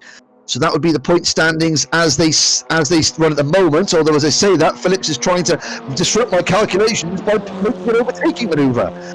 Well, we'll have a 5-minute break between the race to really work it out. But side by side, we've got a car pulled over. I'm not too sure who that is exactly. I think that might be Philip Lorike again in trouble, and he's now disappeared to the pits. But side by side down the Kemmel Straight, Gim, up towards Lake Coombe we go, and again Piers Stockton leads. Oh no, Max Lienhard's off. Lienhard's gone off. It was contact there from Riley Phillips. Lienhard is going to rejoin the circuit, and Riley Phillips is going to have to. Well, I don't know how we're going to work this one out now. Max Lienhard's going to have to let him catch up. Race win's almost been handed to Piers Stockton here, and Max Lienhard is going to have to surely allow. Well, he was the one pushed off, but he did technically cut the circuit there. I'm not too sure how we sort that one out, but Riley Phillips hasn't done himself any favours there whatsoever. Well, I have to say that it's a bit difficult to make the corner when your rear wheels are 6 inches off the ground. But I mean, Lienhard looked like he was going off down the old Spa circuit on the really old, but he managed to get back on. I think Phillips obviously had slowed down a little bit. So I mean, yeah, that's particular. But I mean, the order hasn't changed. That's significant. Everyone's still running, and they're running in the same order as what they were at the start of that incident. Lancelot Alstein trying to go all the way around the outside at Speaker's Corner. Oh dear. And that's Persoonsky who's gone off. He's going to rejoin, but he could be swallowed up now by the likes of Besson, who's recovering very well there in 14th place. Oui, en effet, des petits soucis pour Dimitri Persons, le numéro 440, vous l'avez à l'écran, qui a perdu légèrement le contrôle dans une touchette avant la descente, avant le double gauche. Il a rétrogradé en 13e position, 1 minute 30 avant le drapeau d'amis. La bagarre qui fait rage à tous les niveaux. Nous sommes au cœur du peloton avec Eric Steinlein qui tente de prendre l'extérieur et qui va réussir sans doute. Oui, ça passe pour Eric Steinlein qui prend l'avantage sur Dimitri Persons en gain de la 14e position. Est-ce que Xavier et David Chatelain juste derrière vont pouvoir faire de même? Ils sont groupés roue dans roue, c'est une bagarre pour ce qui est uniquement, pourrait-on dire, une 14e position. Maintenant, les dernières instants d'une course aussi longue et aussi éprouvante, eh bien, chaque centimètre gagné, chaque position gagnée vaut son pesant d'or. Et gageons que ces 4-là vont nous donner encore de belles prouesses, de belles passes d'armes jusqu'à l'arrivée. Regardez jusqu'où est capable d'aller Xavier Veil par rapport à David Chatelain. Ils sont quasiment côte à côte à l'approche de Blanchimont. Évidemment, la raison doit l'emporter. L'extérieur de Blanchimont, ce n'est jamais forcément la meilleure chose. Attention, contact, on en parlait à l'instant. Contact entre ces trois-là et malheureusement Dimitri Personsky, bien malgré lui, était pris en tenaille, semble-t-il, par l'incident qui venait de se passer juste derrière lui avec David Chatelain et Xavier Veil, je pense, appliqué dans cet accrochage. Il reste une poignée de secondes avant l'arrivée et pour l'instant, 1 seconde, c'est également l'écart entre Piers Stockton et Maxime Lienhard tombé à moins de 9 dixièmes, moins de 8 dixièmes certainement. On va retourner en tête, chers amis, puisque l'écart dans ce dernier tour est en train de tomber à rien entre Piers Stockton et Maxime Lienhard. Le voilà, la tête de course. Thank you, Chris, and let's keep an eye on what's happening there because the gap just dropped from 1 second to 0.4 of a second between Piers Stockton and Maxime Lienhard. Well, it went from 2 seconds to 4/10 between the start-finish line and the time we got to Lake Coombe. So our 3 championship leaders, somehow after 1 lap ago we had contact between Riley and Max. Now all 3 of them are right together. But once again, it's a dispute between Max Leonard and Riley Phillips here. And Piers Stockton keeps the lead meanwhile, Henry. Yes, very, very close. Phillips just managed to squeeze into second place there. Leonard a little bit squirrely under braking for Poulon as they head down towards Fagnes and the Piff Paff chicane. But every time they get side by side, Stockton just breathes a little bit easier. The clock has struck 0, so I would imagine next time around, would that be the start of the last lap? Well, this is the last lap now. This is the last lap. This is the last lap. Final lap, as you can see, top left of your screen. Yes. So we have just a few corners to go. And I think, Henry, this is going to come down to between Riley and Max for second. Piers Stockton looks on for the win. So, Henry, I'll leave it over to you to call us home. Oh, thank you. Well, coming through Blanchimont now, Riley Phillips, second position, being pushed along by Max Leonard. Leonard literally leaning on the rear bumper of Phillips's car. Stockton just at 3 or 4 car lengths in front, out in the clear. All he's got to do is get his braking right for the bus stop chicane. Phillips fighting for the title. It's first and second in the title chase, second and third on the road. 1 corner to go, hard on the brakes for the bus stop chicane. Here comes Leonard up the inside. Oh, he almost outbrakes himself and runs into the back of Piers Stockton. But if we come out of the final corner of this, the penultimate round of the virtual FunCup Winter Series at Spa-Francorchamps, Piers Stockton takes the victory. Max Leonard finishes second. Riley Phillips takes home third position, but significantly, gentlemen, holds on to his title lead. And here comes Axel Soyers in fourth, Kempenyuk in fifth, and the happiest man in Belgium at the moment, Ian Variams in sixth position, car 25. There he is, going through your screen, the Arts car. He will start race 2 from pole position. Schinkel wins 7th, Perez in 8th, Jean-Baptiste steals 9th at the line from Gerald Richard. Richard Johnson, a solid effort from him. He will finish in 10th. Then we have in 10th, Richard Johnson in 11th, Lancelot Alstein 12th, Matisse Besson, a fantastic recovery to 13th. He will be the one to watch in race 2. Xavier Ville 14th, a good effort from him. Eric Steinlein in 15th. Then we have David Chatelain in 16th, Pierre-Andre Guillaume, David Persoons, Alfie Slatter, Vlad Vasiliev in 20th, Spitals, Patrice Fiorentino, Philippe Loriquet retires with 2 laps to go. But championship-wise, Guillaume, it finished how any non-biased fan would have hoped for. The man in chase in the championship in third, winning the race, the championship leader in third, the one in the middle finishing in second. Yeah, absolutely. And we could not have hoped for, a less exciting result at the end of this first race. And it's all going to go down to just one last race, indeed, the last 30 minutes of the championship already after 5 exciting rounds, 5.5 exciting rounds. And the final battle is about to happen in just a few minutes before the short break. And maybe we can try to get some of the first race contenders up for interview. Let's see if we can talk to some of them quickly before the start of the second race. But as you said, Henry, we still have, of course, Riley Phillips up in the lead, 10 points in front of Maximilian and Piers Stockton. Those two just split by 2 single points after this last race results.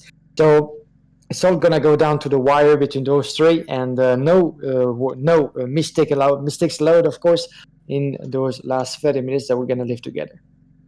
Yes, I'm frantically trying to do some calculations here, guys, just to see where we are and who's going to drop what's coming into the final race of the season. Yeah. But I mean, Riley Phillips on 670 points at the moment. The question is, who got the fastest lap in that last race? Well, I mean, of course, we have to work out. Yeah, I believe it was Riley, but we'll get that confirmed. But essentially, they will drop their 2 worst races. Riley's were a 6th and a 2nd, so that will be one of his drop scores now. So he will now drop a 6th and a 3rd, which he just got. Max Leonard won't drop. He won't drop that 2nd. He'll carry that. He'll drop 2 thirds from earlier this season. Piers Stockton will carry that 1st, and he will drop a fourth and a third, which he got earlier. So the points we believe now is 610 for Riley Phillips, 588 for Max Leonard, and 586 for Piers Stockton. That is a difference of 22 points, as roughly was worked out. So Riley's still in a very good position, but it can all change very quickly, particularly with the reverse grid there, Henry. Yeah, and of course, that's those points there are their two worst scores they've already competed in. At the moment, everyone's one worst score is the next race because they haven't scored any points in it yet. So so that's another thing to think about. I've got Phillips on Riley on 670, Max on 648, and Piers on 646. With Riley Phillips, Riley to add to his championship tally, Riley has to win this race. So at the moment, Riley's dropping a second place finish. So if he wants to add to that 670 points, he has to win this race, and even then he would only add 5 points to his tally with a win. So he would go up to 675. It's looking pretty good for Riley Phillips. So I don't want to call anything at the moment, but I mean, Riley Phillips is there stuck on 670, and that's gonna be his final championship score unless he wins this next race, and it'll go up a couple. Well, while we're waiting for Piers, what does he need to do by what you have worked out to win this now? What does his worst result have to be? Can he finish third? Is it a case of he just needs to get in the top 6 per se, or is it Riley? Yeah, or is it literally over to the other two now? They have to win. It's over to the other two now. So Riley Phillips' worst score that he's currently got at the moment is that third place he's just had. That's 60 points. So if he finishes second in this next race, then he would drop that 60 points from race 1, because that would be his second worst score, and he would gain 65 points. So he's only a net gain of 5 points. So it's down to Max and Piers now. They have got to win, and Riley, they've got to win. They've got to win big. I'm looking. Let me have a look. I think we've got a couple of drivers that are going to be having a chat to Guillaume yourself in a moment. But I am going to sort of go back to my worksheets here. Yeah. Well, we'll leave you to it, Henry. Thanks for that, Guillaume. I'll hand over to you to speak to Max Leonard and talk to him about that fantastic move to take second at the chicane. Indeed. Welcome Max, bienvenue dans notre cabine speaker. Racontez-nous un peu comment cette première épreuve s'est passée et surtout ce dépassement absolument fabuleux dans la chicane à quelques mètres de l'arrivée. Ouais, bonsoir Guillaume, bonsoir à tous. Ouais, c'était tendu. On a eu une belle course là à 3 avec Piers et Riley. Puis bon, malheureusement, on a eu un peu plus tôt dans la course, on a eu une petite touchette avec Riley qui essaye de croiser sur Piers, et malheureusement, je suis un peu dans le chemin. Oui, qu'on n'a pas vu d'ailleurs à l'écran d'ailleurs. Ça nous a dans le live et on s'est posé la question. Voilà. En fait, il essaye de croiser au bus stop sur Piers, et je suis dans le chemin parce que je récupère un peu de temps vu qu'il se battait un petit peu. Donc voilà, malheureusement, on s'est touché. Donc on a perdu tous les deux un petit peu de temps, et du coup après, on a travaillé ensemble, mais tout en se bagarrant un petit peu, en essayant de revenir sur Piers, mais sans non plus ne faire que travailler ensemble. On s'est un petit peu bagarré aussi, donc c'était assez chouette. Et puis bon, à la fin, il fallait faire le dépassement pour rester dans la course pour la deuxième place au général. Tout à fait. Et deuxième place, vous l'avez toujours, avec toujours 2 petits points d'avance seulement sur Piers Stockton. Donc ça va être très très serré, pas le droit à l'erreur. C'est ça, exactement, ça va être très chaud. Donc oui, c'est ça, c'est faire la course la plus propre possible et essayer de garder Piers derrière. Alors, on dit souvent que sur un circuit aussi long que Spa, et aussi avec autant de virages et de dénivellation, la constance est l'un des éléments clés. Vous confirmez ça au tour par tour? Oui, c'est sûr que il suffit de faire une petite faute, surtout en sortie de virage, comme il y a beaucoup de longues lignes droites justement sur ce circuit avec du dénivelé, si vous avez une mauvaise sortie juste avant une de ces longues lignes droites, vous perdez un temps faramineux, donc c'est la constance qui joue le plus. Oui. Absolument. Et si vous deviez choisir un endroit particulier où les dépassements sont les plus aisés, ou un endroit où vous vous sentez le plus à l'aise pour doubler, ce serait où? Ça va être au bout des 2 lignes droites, donc au bout de Camel et au bout de Blanchiment, donc au bus stop, comme je viens de faire sur LA, mais il y a la source aussi, mais on a moins le temps de prendre l'aspi pour aller chercher, donc c'est un peu plus compliqué. D'accord. Eh ben, écoutez, on espère en tout cas vous voir à l'œuvre dans la dernière course de la saison. Encore grand merci et peut-être qu'on vous retrouve tout à l'heure. D'accord, ça marche, merci beaucoup. Bonne course, Maxime. Merci beaucoup. Thank you, guys. So, quick summary before we get started. Maxime, of course, just told us about the incident that occurred between himself, Riley, and Pierce. The little incident that actually happened at the Bristol chicane, and the three tangled together, lost a bit of time. That's why they actually needed to catch up in the second part of the race. And confirmation, of course, that consistency is key to succeed on such a long and difficult track of Spa. And this will be certainly one of the things to keep in mind, as well as keeping a good pace. Well, Guillaume, we've got two Belgians on the front row. Henry will be back to you for the points shortly, but for now, it's time to start the final race. Guillaume, it's over to you. Thank you, Chris. Chers amis, les 10 dernières secondes, le décompte est lancé, les feux rouges s'allument dès qu'il s'était dans les parties. D'ici quelques instants, Yann Variams et Tom Camping sur votre première ligne de la grille. La deuxième épreuve de la soirée, la dernière de la Virtual FunCup Winter Series. On est parti ici à Spa-Francorchamps. Excellent envol de Yann Variams sur la gauche de votre écran. Est-ce que Tom Camping va pouvoir le déborder peut-être avec un virage, un freinage un peu plus retardé? Le passage de la source, sans doute un des plus périlleux, avec un peloton furieux de 22 voitures. Ça passe, semble-t-il, relativement bien pour la plupart des concurrents qui tournent un peu large, évidemment. On élargit la trajectoire afin de perdre le moins de temps possible, de s'élancer dans la descente. Quelques touchettes là-bas, ça se touche au niveau des rails et ça se tambourine, ça se joue un petit peu à la caisse à savon là-bas dans la descente vers le rouge. Mais ça passe sans encombre pour gros accrochage, Maxime Lénard qui vient de partir en tête à queue. Gros accrochage là-bas. Maxime Lénard qui rétrograde et qui repart en queue de peloton. Quel désastre dans les premiers mètres de cette deuxième course. La course qu'il ne fallait pas manquer. Et Maxime qui vient de tout perdre en l'espace de quelques instants. Oh my word! It's all going off. It's all going off, isn't it? And it's an absolute car park out there, Henry. It's Oh dear, it is everywhere. That is not what any of us wanted to see, and least of all Max Leonard and Piers Stockton, who were caught up in there. Well, I mean, as we're watching, and there goes Vasiliev going through there. There's the very distinctive, that's the newcomer, that's Alfie Slatter, the Olympian Holmes car, gathering himself together. All 23 cars started this race, and there's more cars going on. This has got a definite end of turn feel to it. Kemping and Variams still lead, but just about everybody else has hit problems on the opening. That's the number 274 car.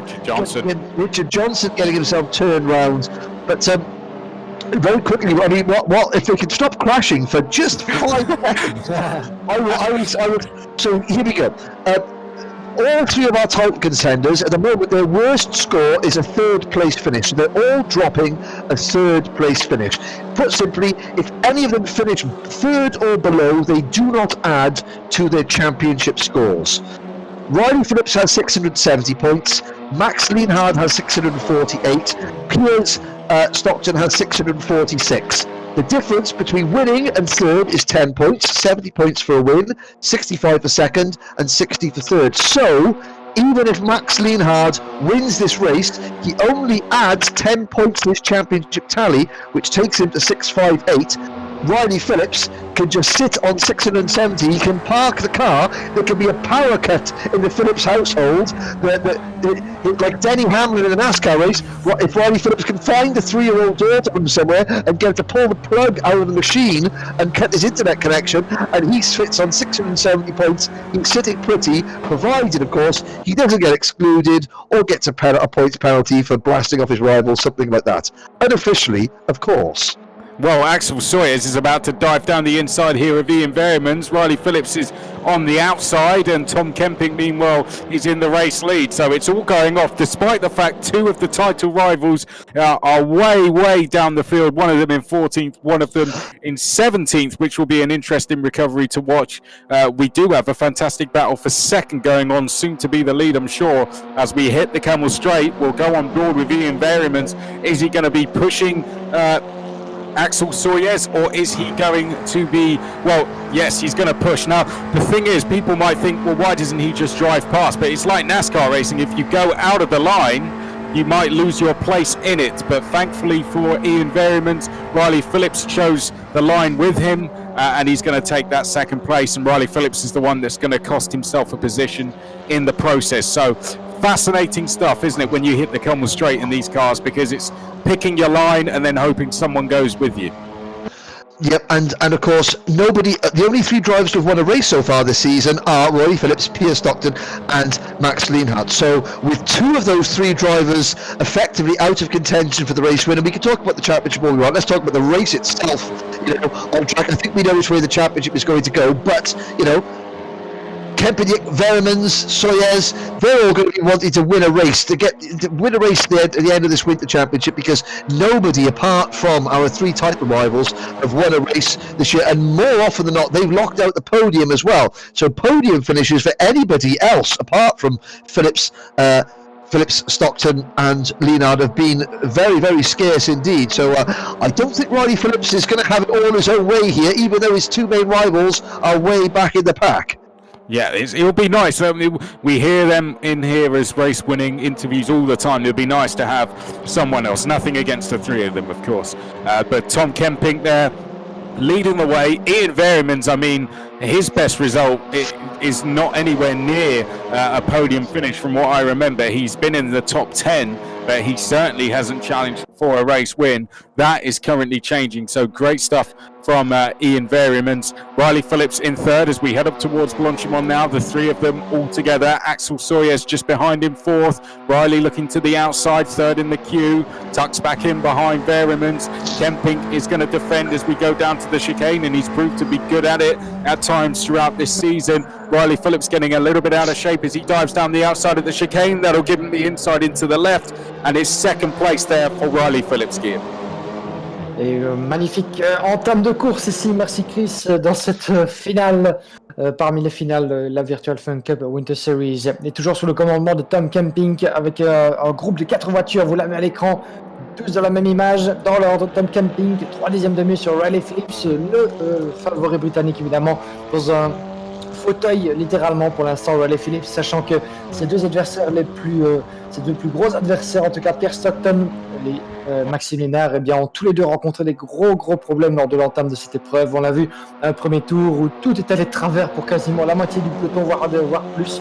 Et Maxime Lienhardt qui a été victime d'un accrochage juste sur cette image à la sortie du rayon de l'eau rouge, et qui va devoir donc s'y reprendre à 2 voire 3 fois pour remonter ce peloton. Il est actuellement en 16e position, Maxime Lienhardt. Donc on suivra évidemment attentivement la remontée de Stockton et de Lienhardt pour sauver ce qui peut l'être évidemment, et dans le même temps, Riley Phillips n'a qu'une chose à faire, c'est rallier l'arrivée en un seul morceau, ne pas se précipiter dans un bac à gravier, ne pas jouer, ne pas tenter le diable vauvert évidemment, ne pas tenter de prendre des risques trop exacerbé dans cette épreuve, puisqu'il a tout à gagner, il n'a rien à perdre, tout à gagner. Donc, et le voilà qui prend l'extérieur, magnifique de la part de Maxime Lienhardt, qui tente de ravir déjà la première place à Tom Kempink, qui conserve l'avantage théorique de la corde, mais superbe enchaînement évidemment de la part de Riley Phillips, qui intelligemment s'est mis à l'extérieur à la sortie de Bruxelles pour pouvoir bénéficier d'une meilleure traction en sortie et surtout de l'avantage de la corde au niveau du speakers corner. Mais attention, Tom Kempink qui n'a pas dit son dernier mot et qui reprend son but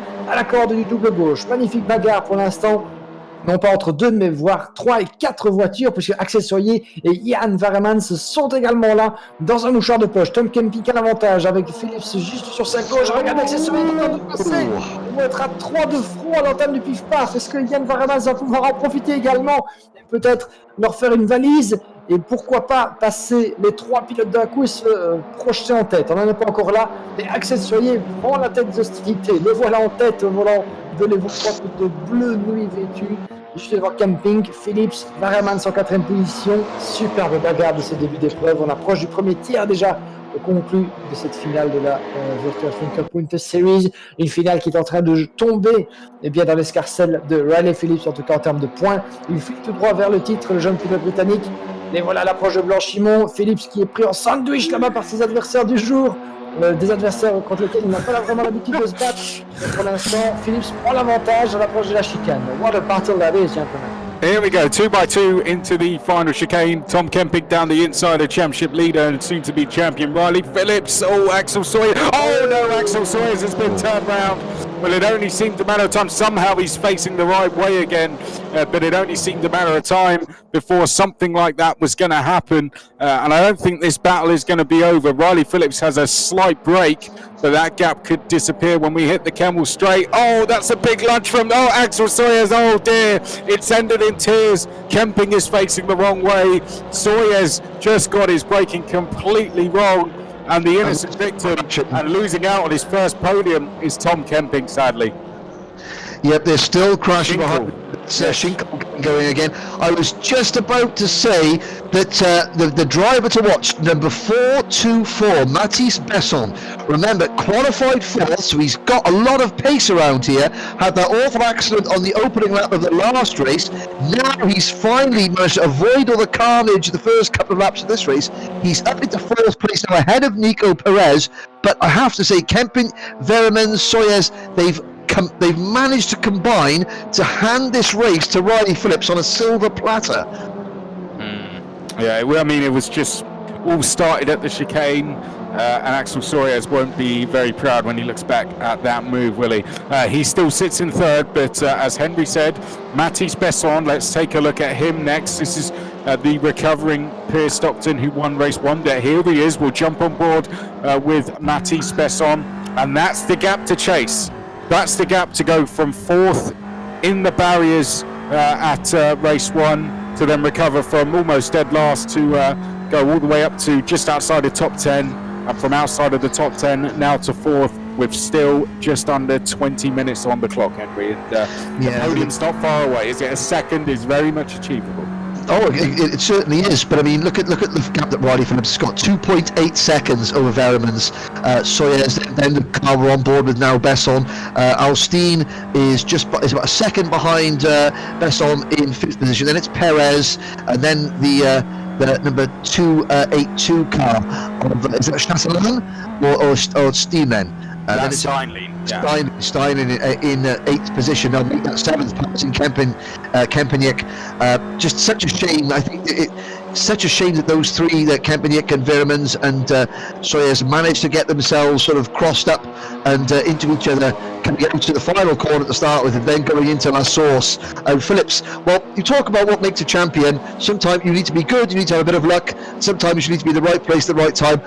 Riley Phillips, in amongst all that, because just before that, Chris, Guillaume was commentating, and you could hear the collective intakes of breath from myself and Chris McCutcheon, because racing through this part of the circuit, through Blanchimont, up towards the bus stop, was absolutely breathtaking.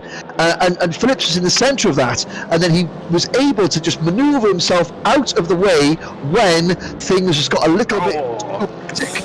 And that's what champions do. They somehow manage to avoid the carnage when carnage is about to unfold.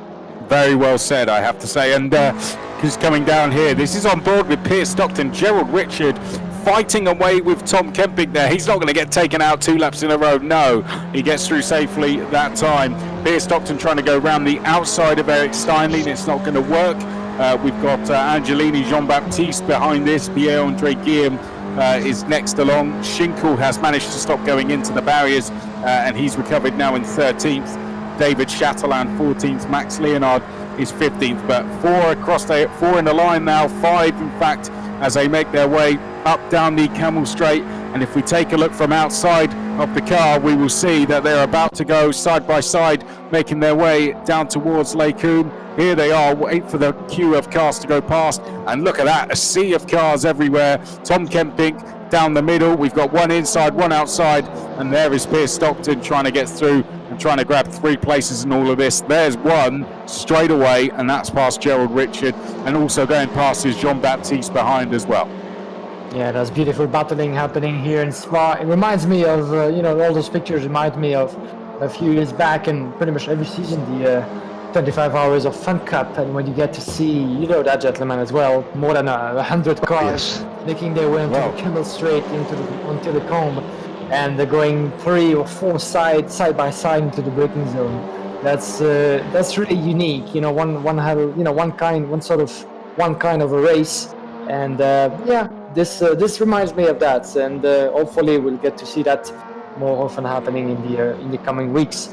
But And hopefully we'll be back together for some more commentary on Virtual FunCup if things go along with the planifications. But we'll get back to that to more details later. But at the moment, ladies and gentlemen, this is still almost halfway through this second race of the night and the last one of the Winter Series. We have Riley Phillips 4.2 seconds ahead. On your screen is the battle between Nico Perez and Tom Kemping. Nico Perez with the orange livery chasing Lian Alstein on your picture. Battle for 5th place at the moment as we're about to enter the second part of tonight's second race. Yeah, well, Henry, I was thinking when we were watching that battle coming through here, when you got to go and watch the 25 hours, or at least the first couple of hours of it, I imagine it looked something like that times, I don't know, 9 times 100, basically. Certainly. I mean, I have to say that the colour and the noise, you wouldn't think about the noise, but of course these folks, these VWs, they've got a distinctive bellow about them. Yeah, I know what you mean. Over 100, sort of like shattering through the Ardennes forest.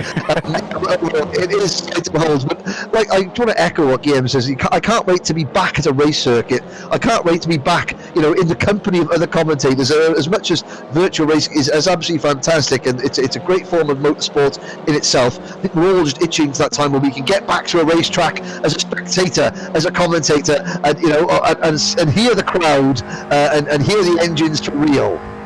Where are we going to be first, gents? Where's the first stop for you both, or do you know yet in terms of getting back to racing? I mean, I have to say, the invitation to both of you is always open. The next round of the South Wales Karting Centre IKR Championship at Landau International Raceway. Yes. Global home of World Motorsport, birthplace of champions, is always open, gentlemen. It's always open for you guys. Come to my neck of the woods and enjoy that South Wales hospitality. If there's any press passes left, I will take one. I tell you what, they're very expensive. They're rarer than hen's teeth. But no, whereabouts are you guys going to be when the season does start?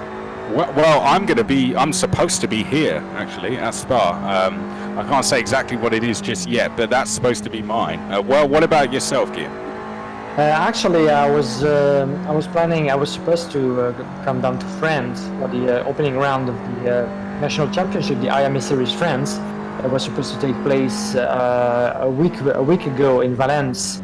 But actually, that opening round was cancelled at the very last minute. So that was the first trip that I had to scratch from my calendar. Hopefully, we'll get back to it later in the season. And there's a couple of other meetings coming up. We shall see. Maybe in Belgium and France. Definitely the Belgian National Karting Championship, that's for sure. And some of the events on the motorsport scene as well as karting. So I'm still keeping my plans open, and there'll be a few things coming into place in the coming weeks. That's for sure.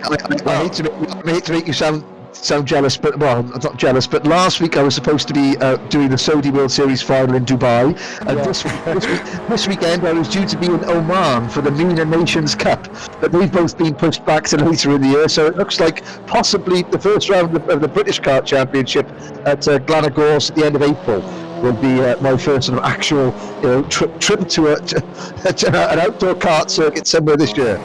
Well, that's keeping up with the commentators done, right? We'll be back again. Sorry, guys. You can follow our lives if you want to. We'll do this for you with no race cars. I'm sure it'll be amazing. But Nico Perez is challenging Lancelot Alstein here, and Henry Lancelot Alstein. I don't think we've mentioned his name yet, but he's creeped up throughout 2 races, and he's now in 5th place. He's had a really good run. Kept his nose out of trouble in the number 24 car, I think has been the king. And of course, getting to the first couple of laps of this race without getting caught up in incidents was absolutely key. And there is Alstein. He's ahead of the number 82 car, that orange Beta Tools liveried Beetle of Nico Perez. But just looking at the lead that Phillips, while we have been catching up and having a bit of a coffee morning, we're going to be. Riley Phillips has got on with the business of winning a race. And he is now 6.5 seconds in front of new second place driver Axel Soyens.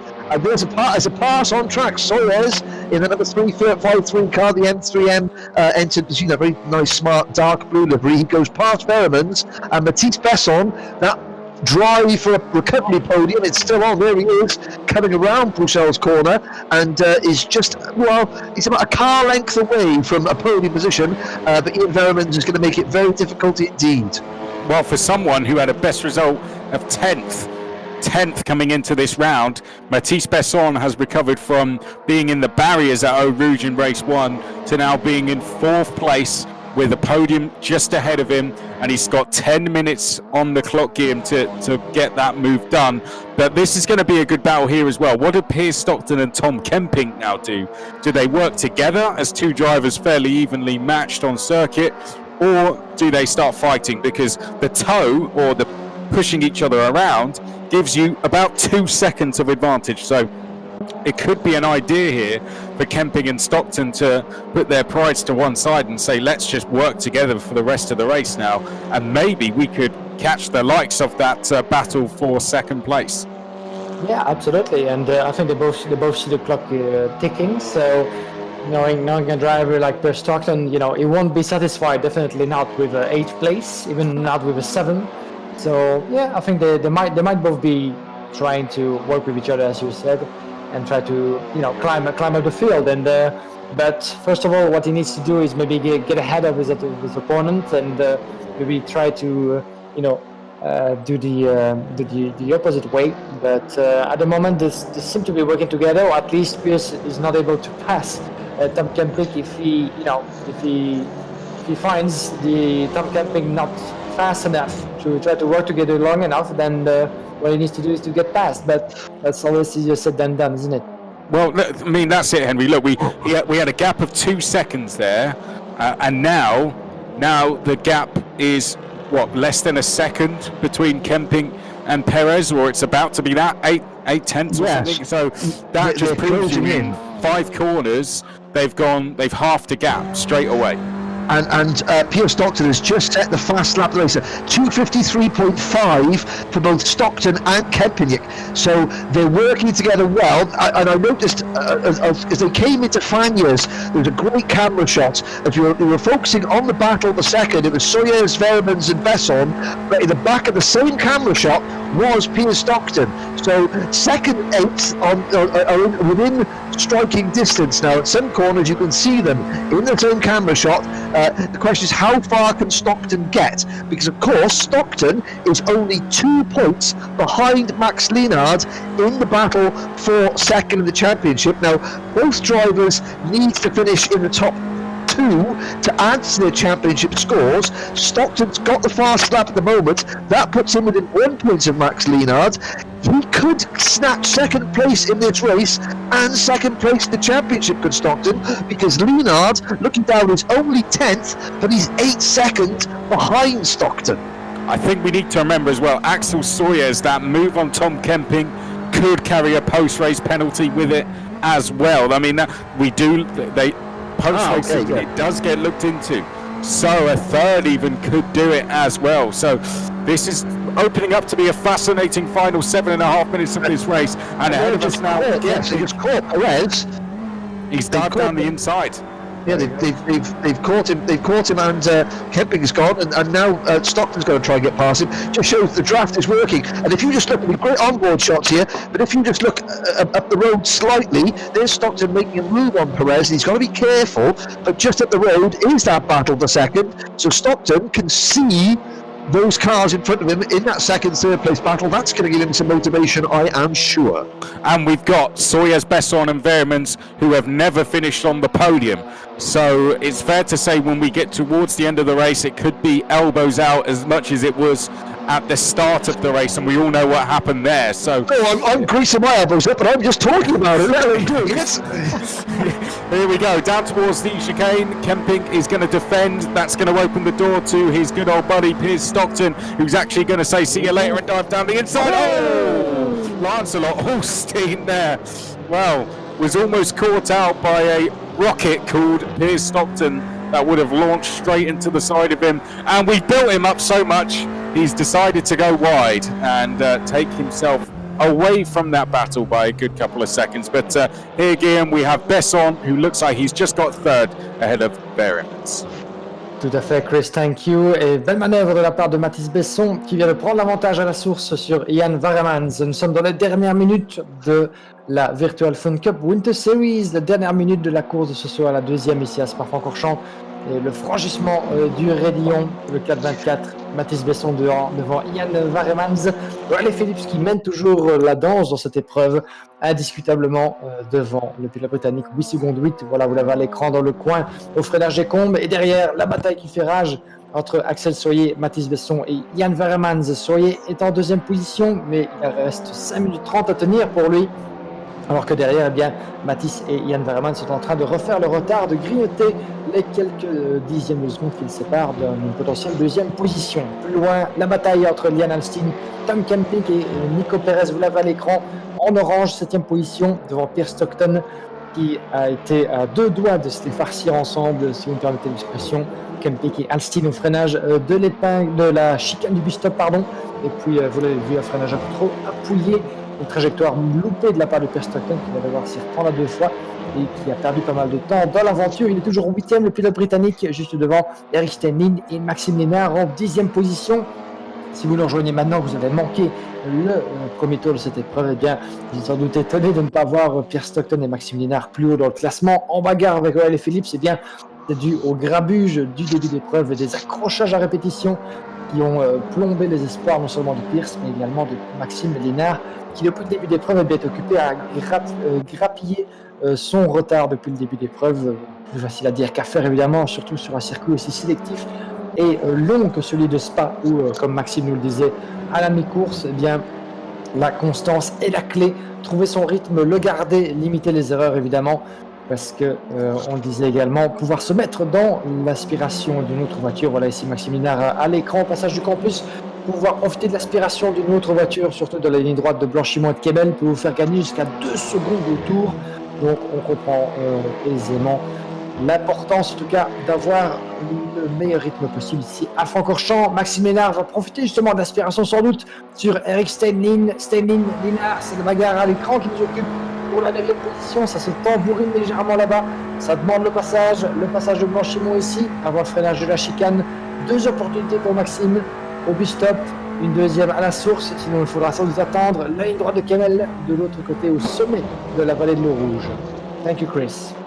3.5 minutes to go, and it's all going off, isn't it, in this battle here between Nico Perez and Tom Kemping. We've got Lancelot Alstein, who's dropped from 5th down to 7th round the outside. There goes Nico Perez, bit of a tank slapper on for him, but just about recovers it. And for the final time this season, let's do a run through from top to bottom and have our last look at all the cars before the flag goes out. So Riley Phillips leads, and if he gets home safely, he will be the champion. No other cars around him, but the next one that will come along eventually will be Axel Sawyers some 10 seconds later.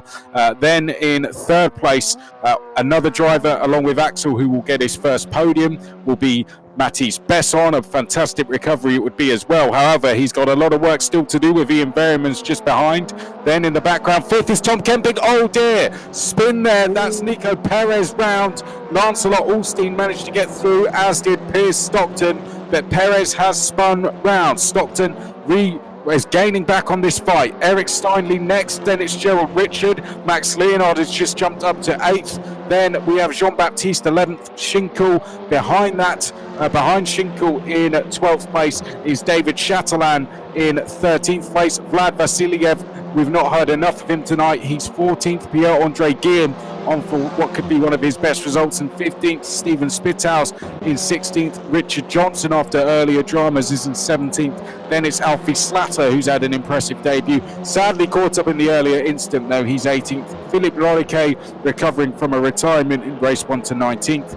Pursunes had the pace to do a lot better, but Dimitri will be 20th at best. Patrice Fiorentina 21st. Perez and Veal have retired from this race. But Henry, I want to come to you quickly. We were talking about the fight for second in the championship. Where do we stand on that now? Has it got, Piers Stockton, is there any chance you think of him getting that second place in this championship? Stockton needs to finish second. He needs to finish second to gain any points on Max Lienhard. Riley Phillips, I know, to set a new fastest lap, so he's taken that point away from Stockton.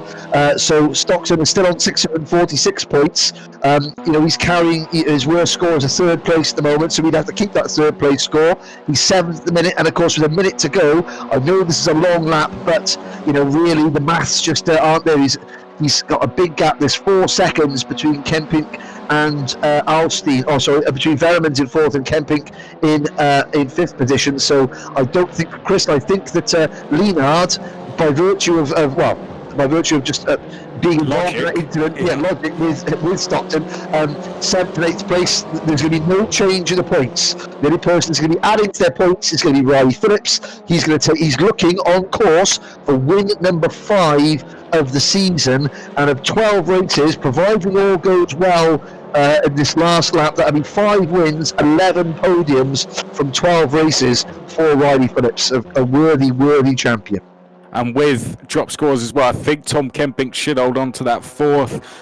Ian Variams should hold on to his 5th. He'll be very close with Axel Soyez in 6th, but behind that it was very close indeed. I think we will see Mathis Besson jump into the top 10 with some good performances.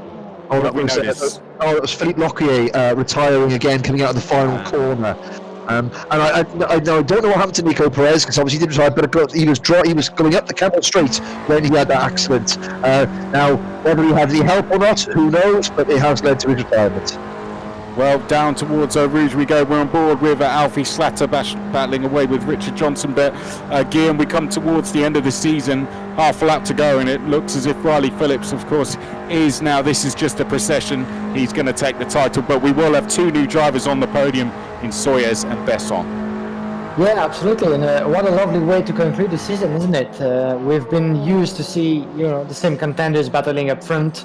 And that's all down to the experience and skills behind the wheel, of course. But it's always refreshing to have new names and new faces on the podium. And Axel and Mathis. A bit of a spinner Alfie there Slatter. Alfie Slatter, the 15-year-old, sadly. He's put in a good shift tonight, though, hasn't he? And he's done a fantastic job. So all fair play to him, Guillaume. Yeah, quite a shame indeed. And once again, the race is never concluded before the checkered flag. So anything can still happen in the last lap, especially here when it's so long. But quite a shame.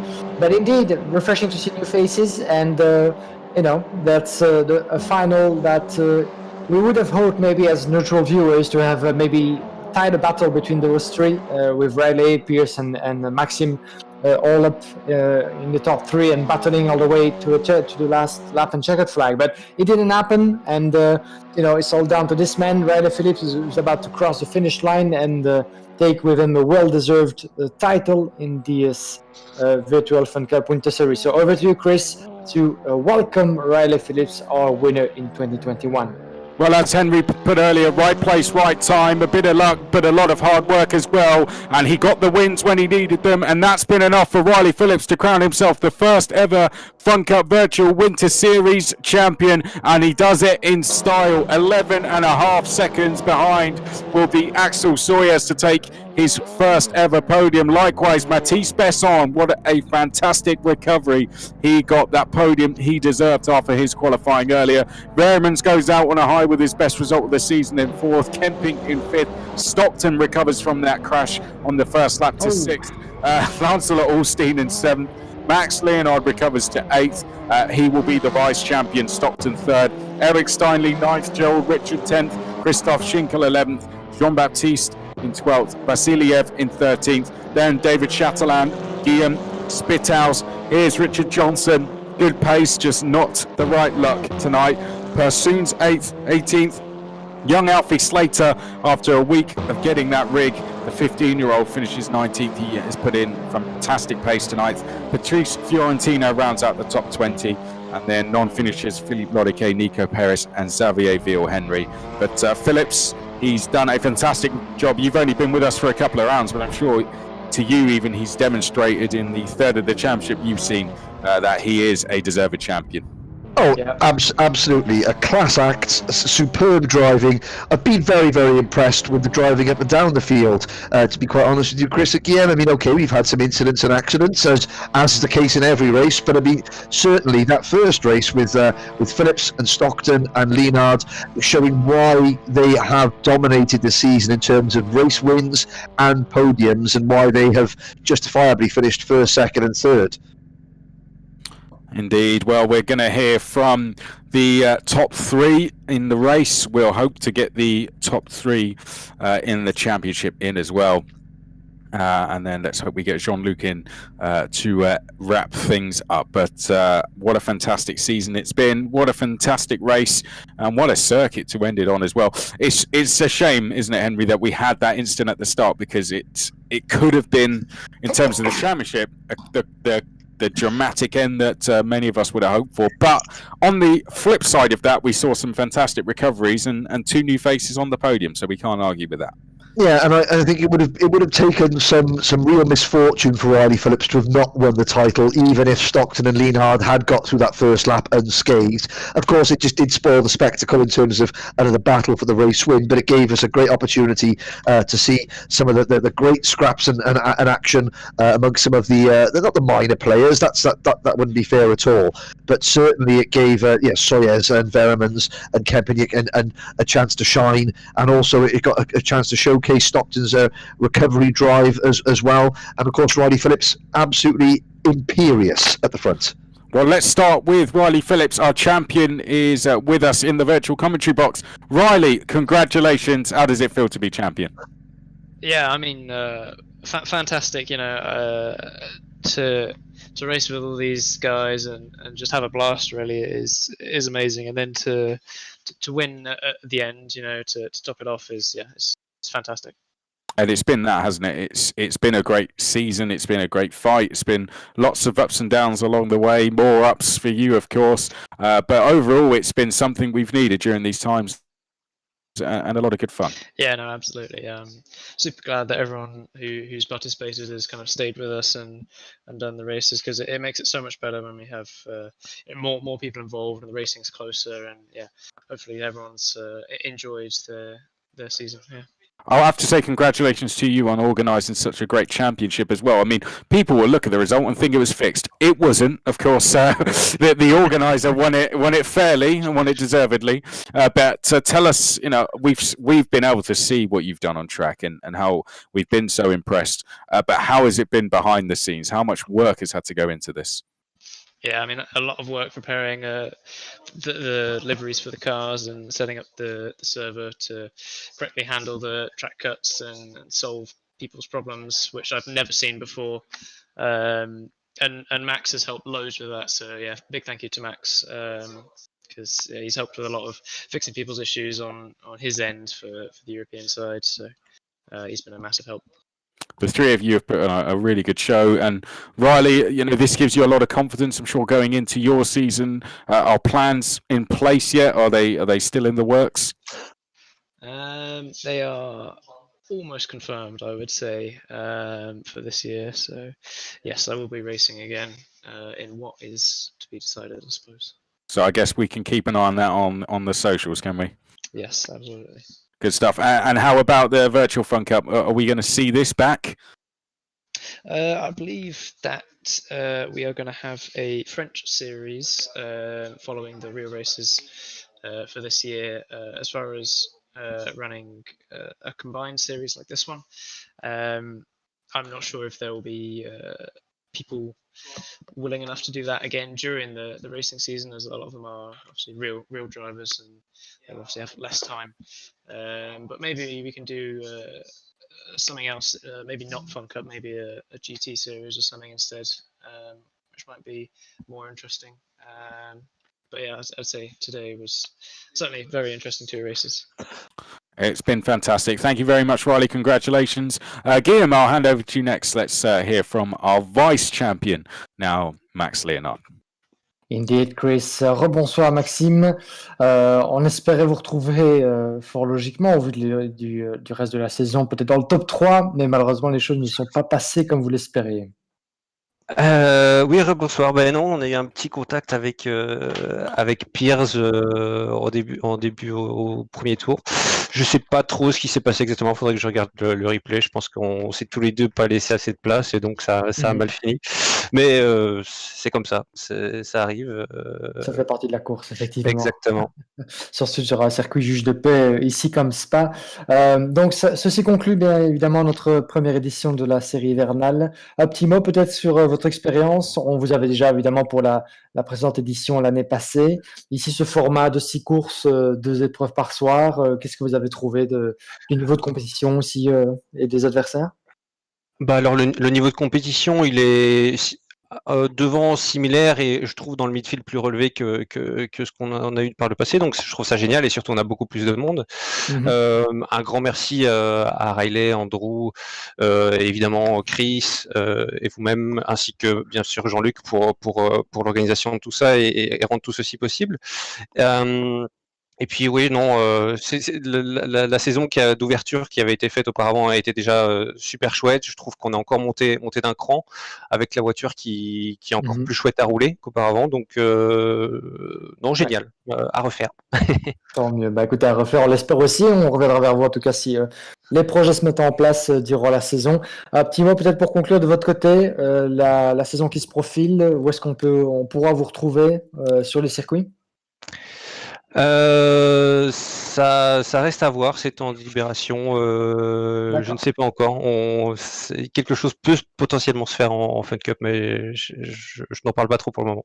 Bien sûr, d'accord. Mais écoutez, en temps voulu, alors on espère vous y retrouver et pourquoi pas vous revoir dans la prochaine édition de nos compétitions virtuelles. Merci beaucoup en tout cas d'avoir Merci. vraiment égayé nos soirées du dimanche et les compétitions étaient très relevées, comme vous l'avez dit, et c'est grâce à vous et à vos superbes bagarres avec Riley et Pierce. On aurait bien aimé évidemment une finale en apothéose avec voilà, une bataille jusqu'au drapeau damier, mais ce sera pour la prochaine fois, j'imagine. Bah, c'était une bataille un peu plus à distance, mais oui, parce qu'il fallait que je garde le gap avec Pierce et que j'ai pas trop de place d'écart entre les deux, donc voilà. Voilà, une bataille dans la bataille. Super. Merci beaucoup, And Maxime. yeah, massive congrats to Riley and Pierce, and big thank you to Andrew, Chris, and Guillaume, of course, for helping out and making all of this possible.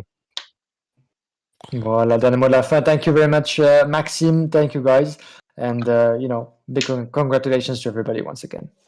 Thank you, Guillaume. Henry, I'll hand over to you now to conclude with an interview with third in the championship, Piers Stockton.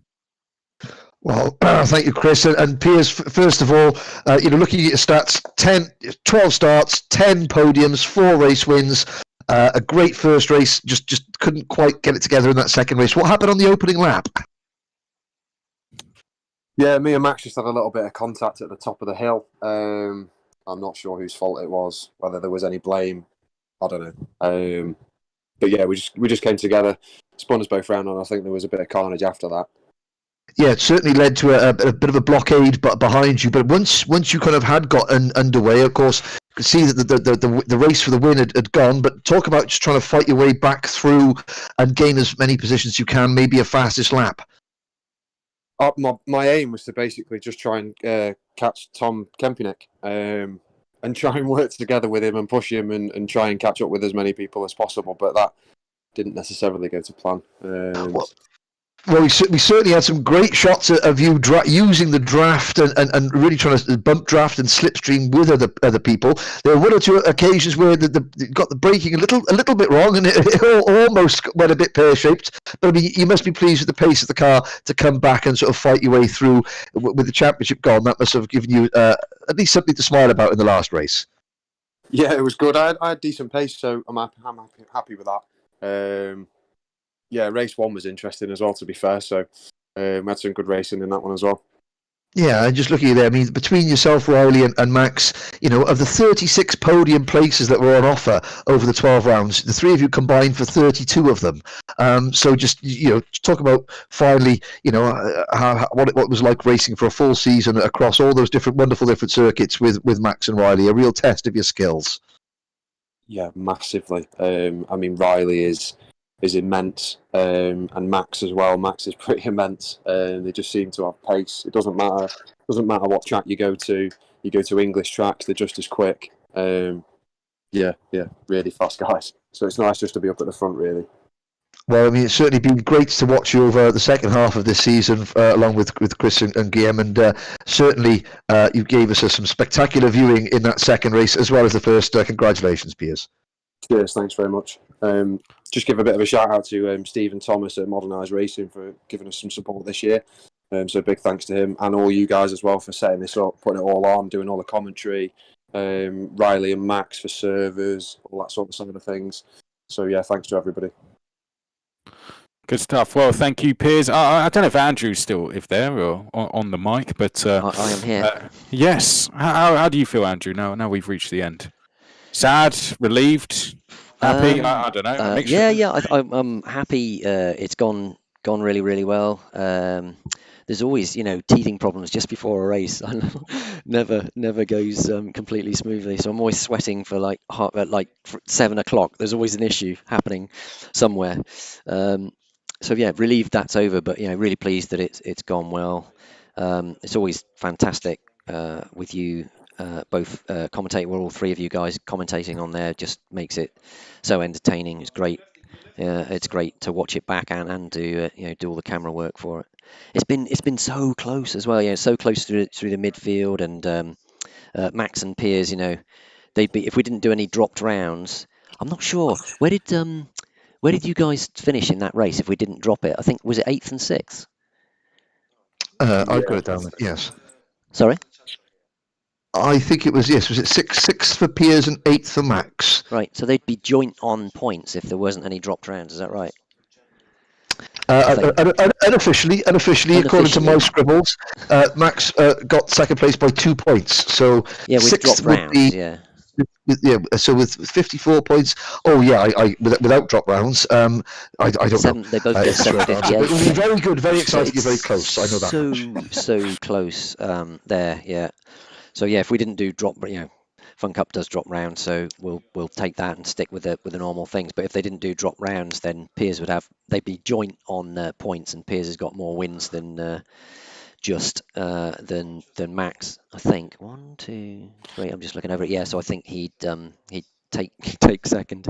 But that's how close it's been, and it was very close through the middle of the field as well. So I think there was lots of good racing. And it was very, very entertaining to watch. So. Well, fantastic work, behind the scenes, putting all the camera work together for us. It's been a great experience, and gents, it's been great to commentate alongside you both again, albeit virtually this time. I'm sure you're both going to have a great season, and looking forward to hopefully seeing you trackside very soon. Thank you for joining us, Henry, as well. Oh, no, thank you, Chris. Thank you, Andrew. And thank you, Guillaume. It's been great to hear you again. And hopefully, like you said, it'll be good to see you in the very near future. Yeah, and hopefully we'll have some more virtual stuff running over the summer to match up with some of the races. I really, really hope that all comes together. So, yeah, that'll be great. That'll be great fun, I think. It certainly gives the drivers a little bit of a sort of warm-up the weekend before if they're doing a similar track. So, yeah, that's the idea. And Guillaume, been great to be alongside you again, and all the best for this season. Absolutely, guys. A pleasure once again, and hopefully we'll get to do that once again all together some more times in the near future. It's been an absolute pleasure and very good fun to watch and to follow all together. And yes, indeed, hopefully we'll get to do that in real life and to meet at some point on tracks as well. But in the meantime, of course, everybody keep it safe. Keep it all together, and see you back very soon on track.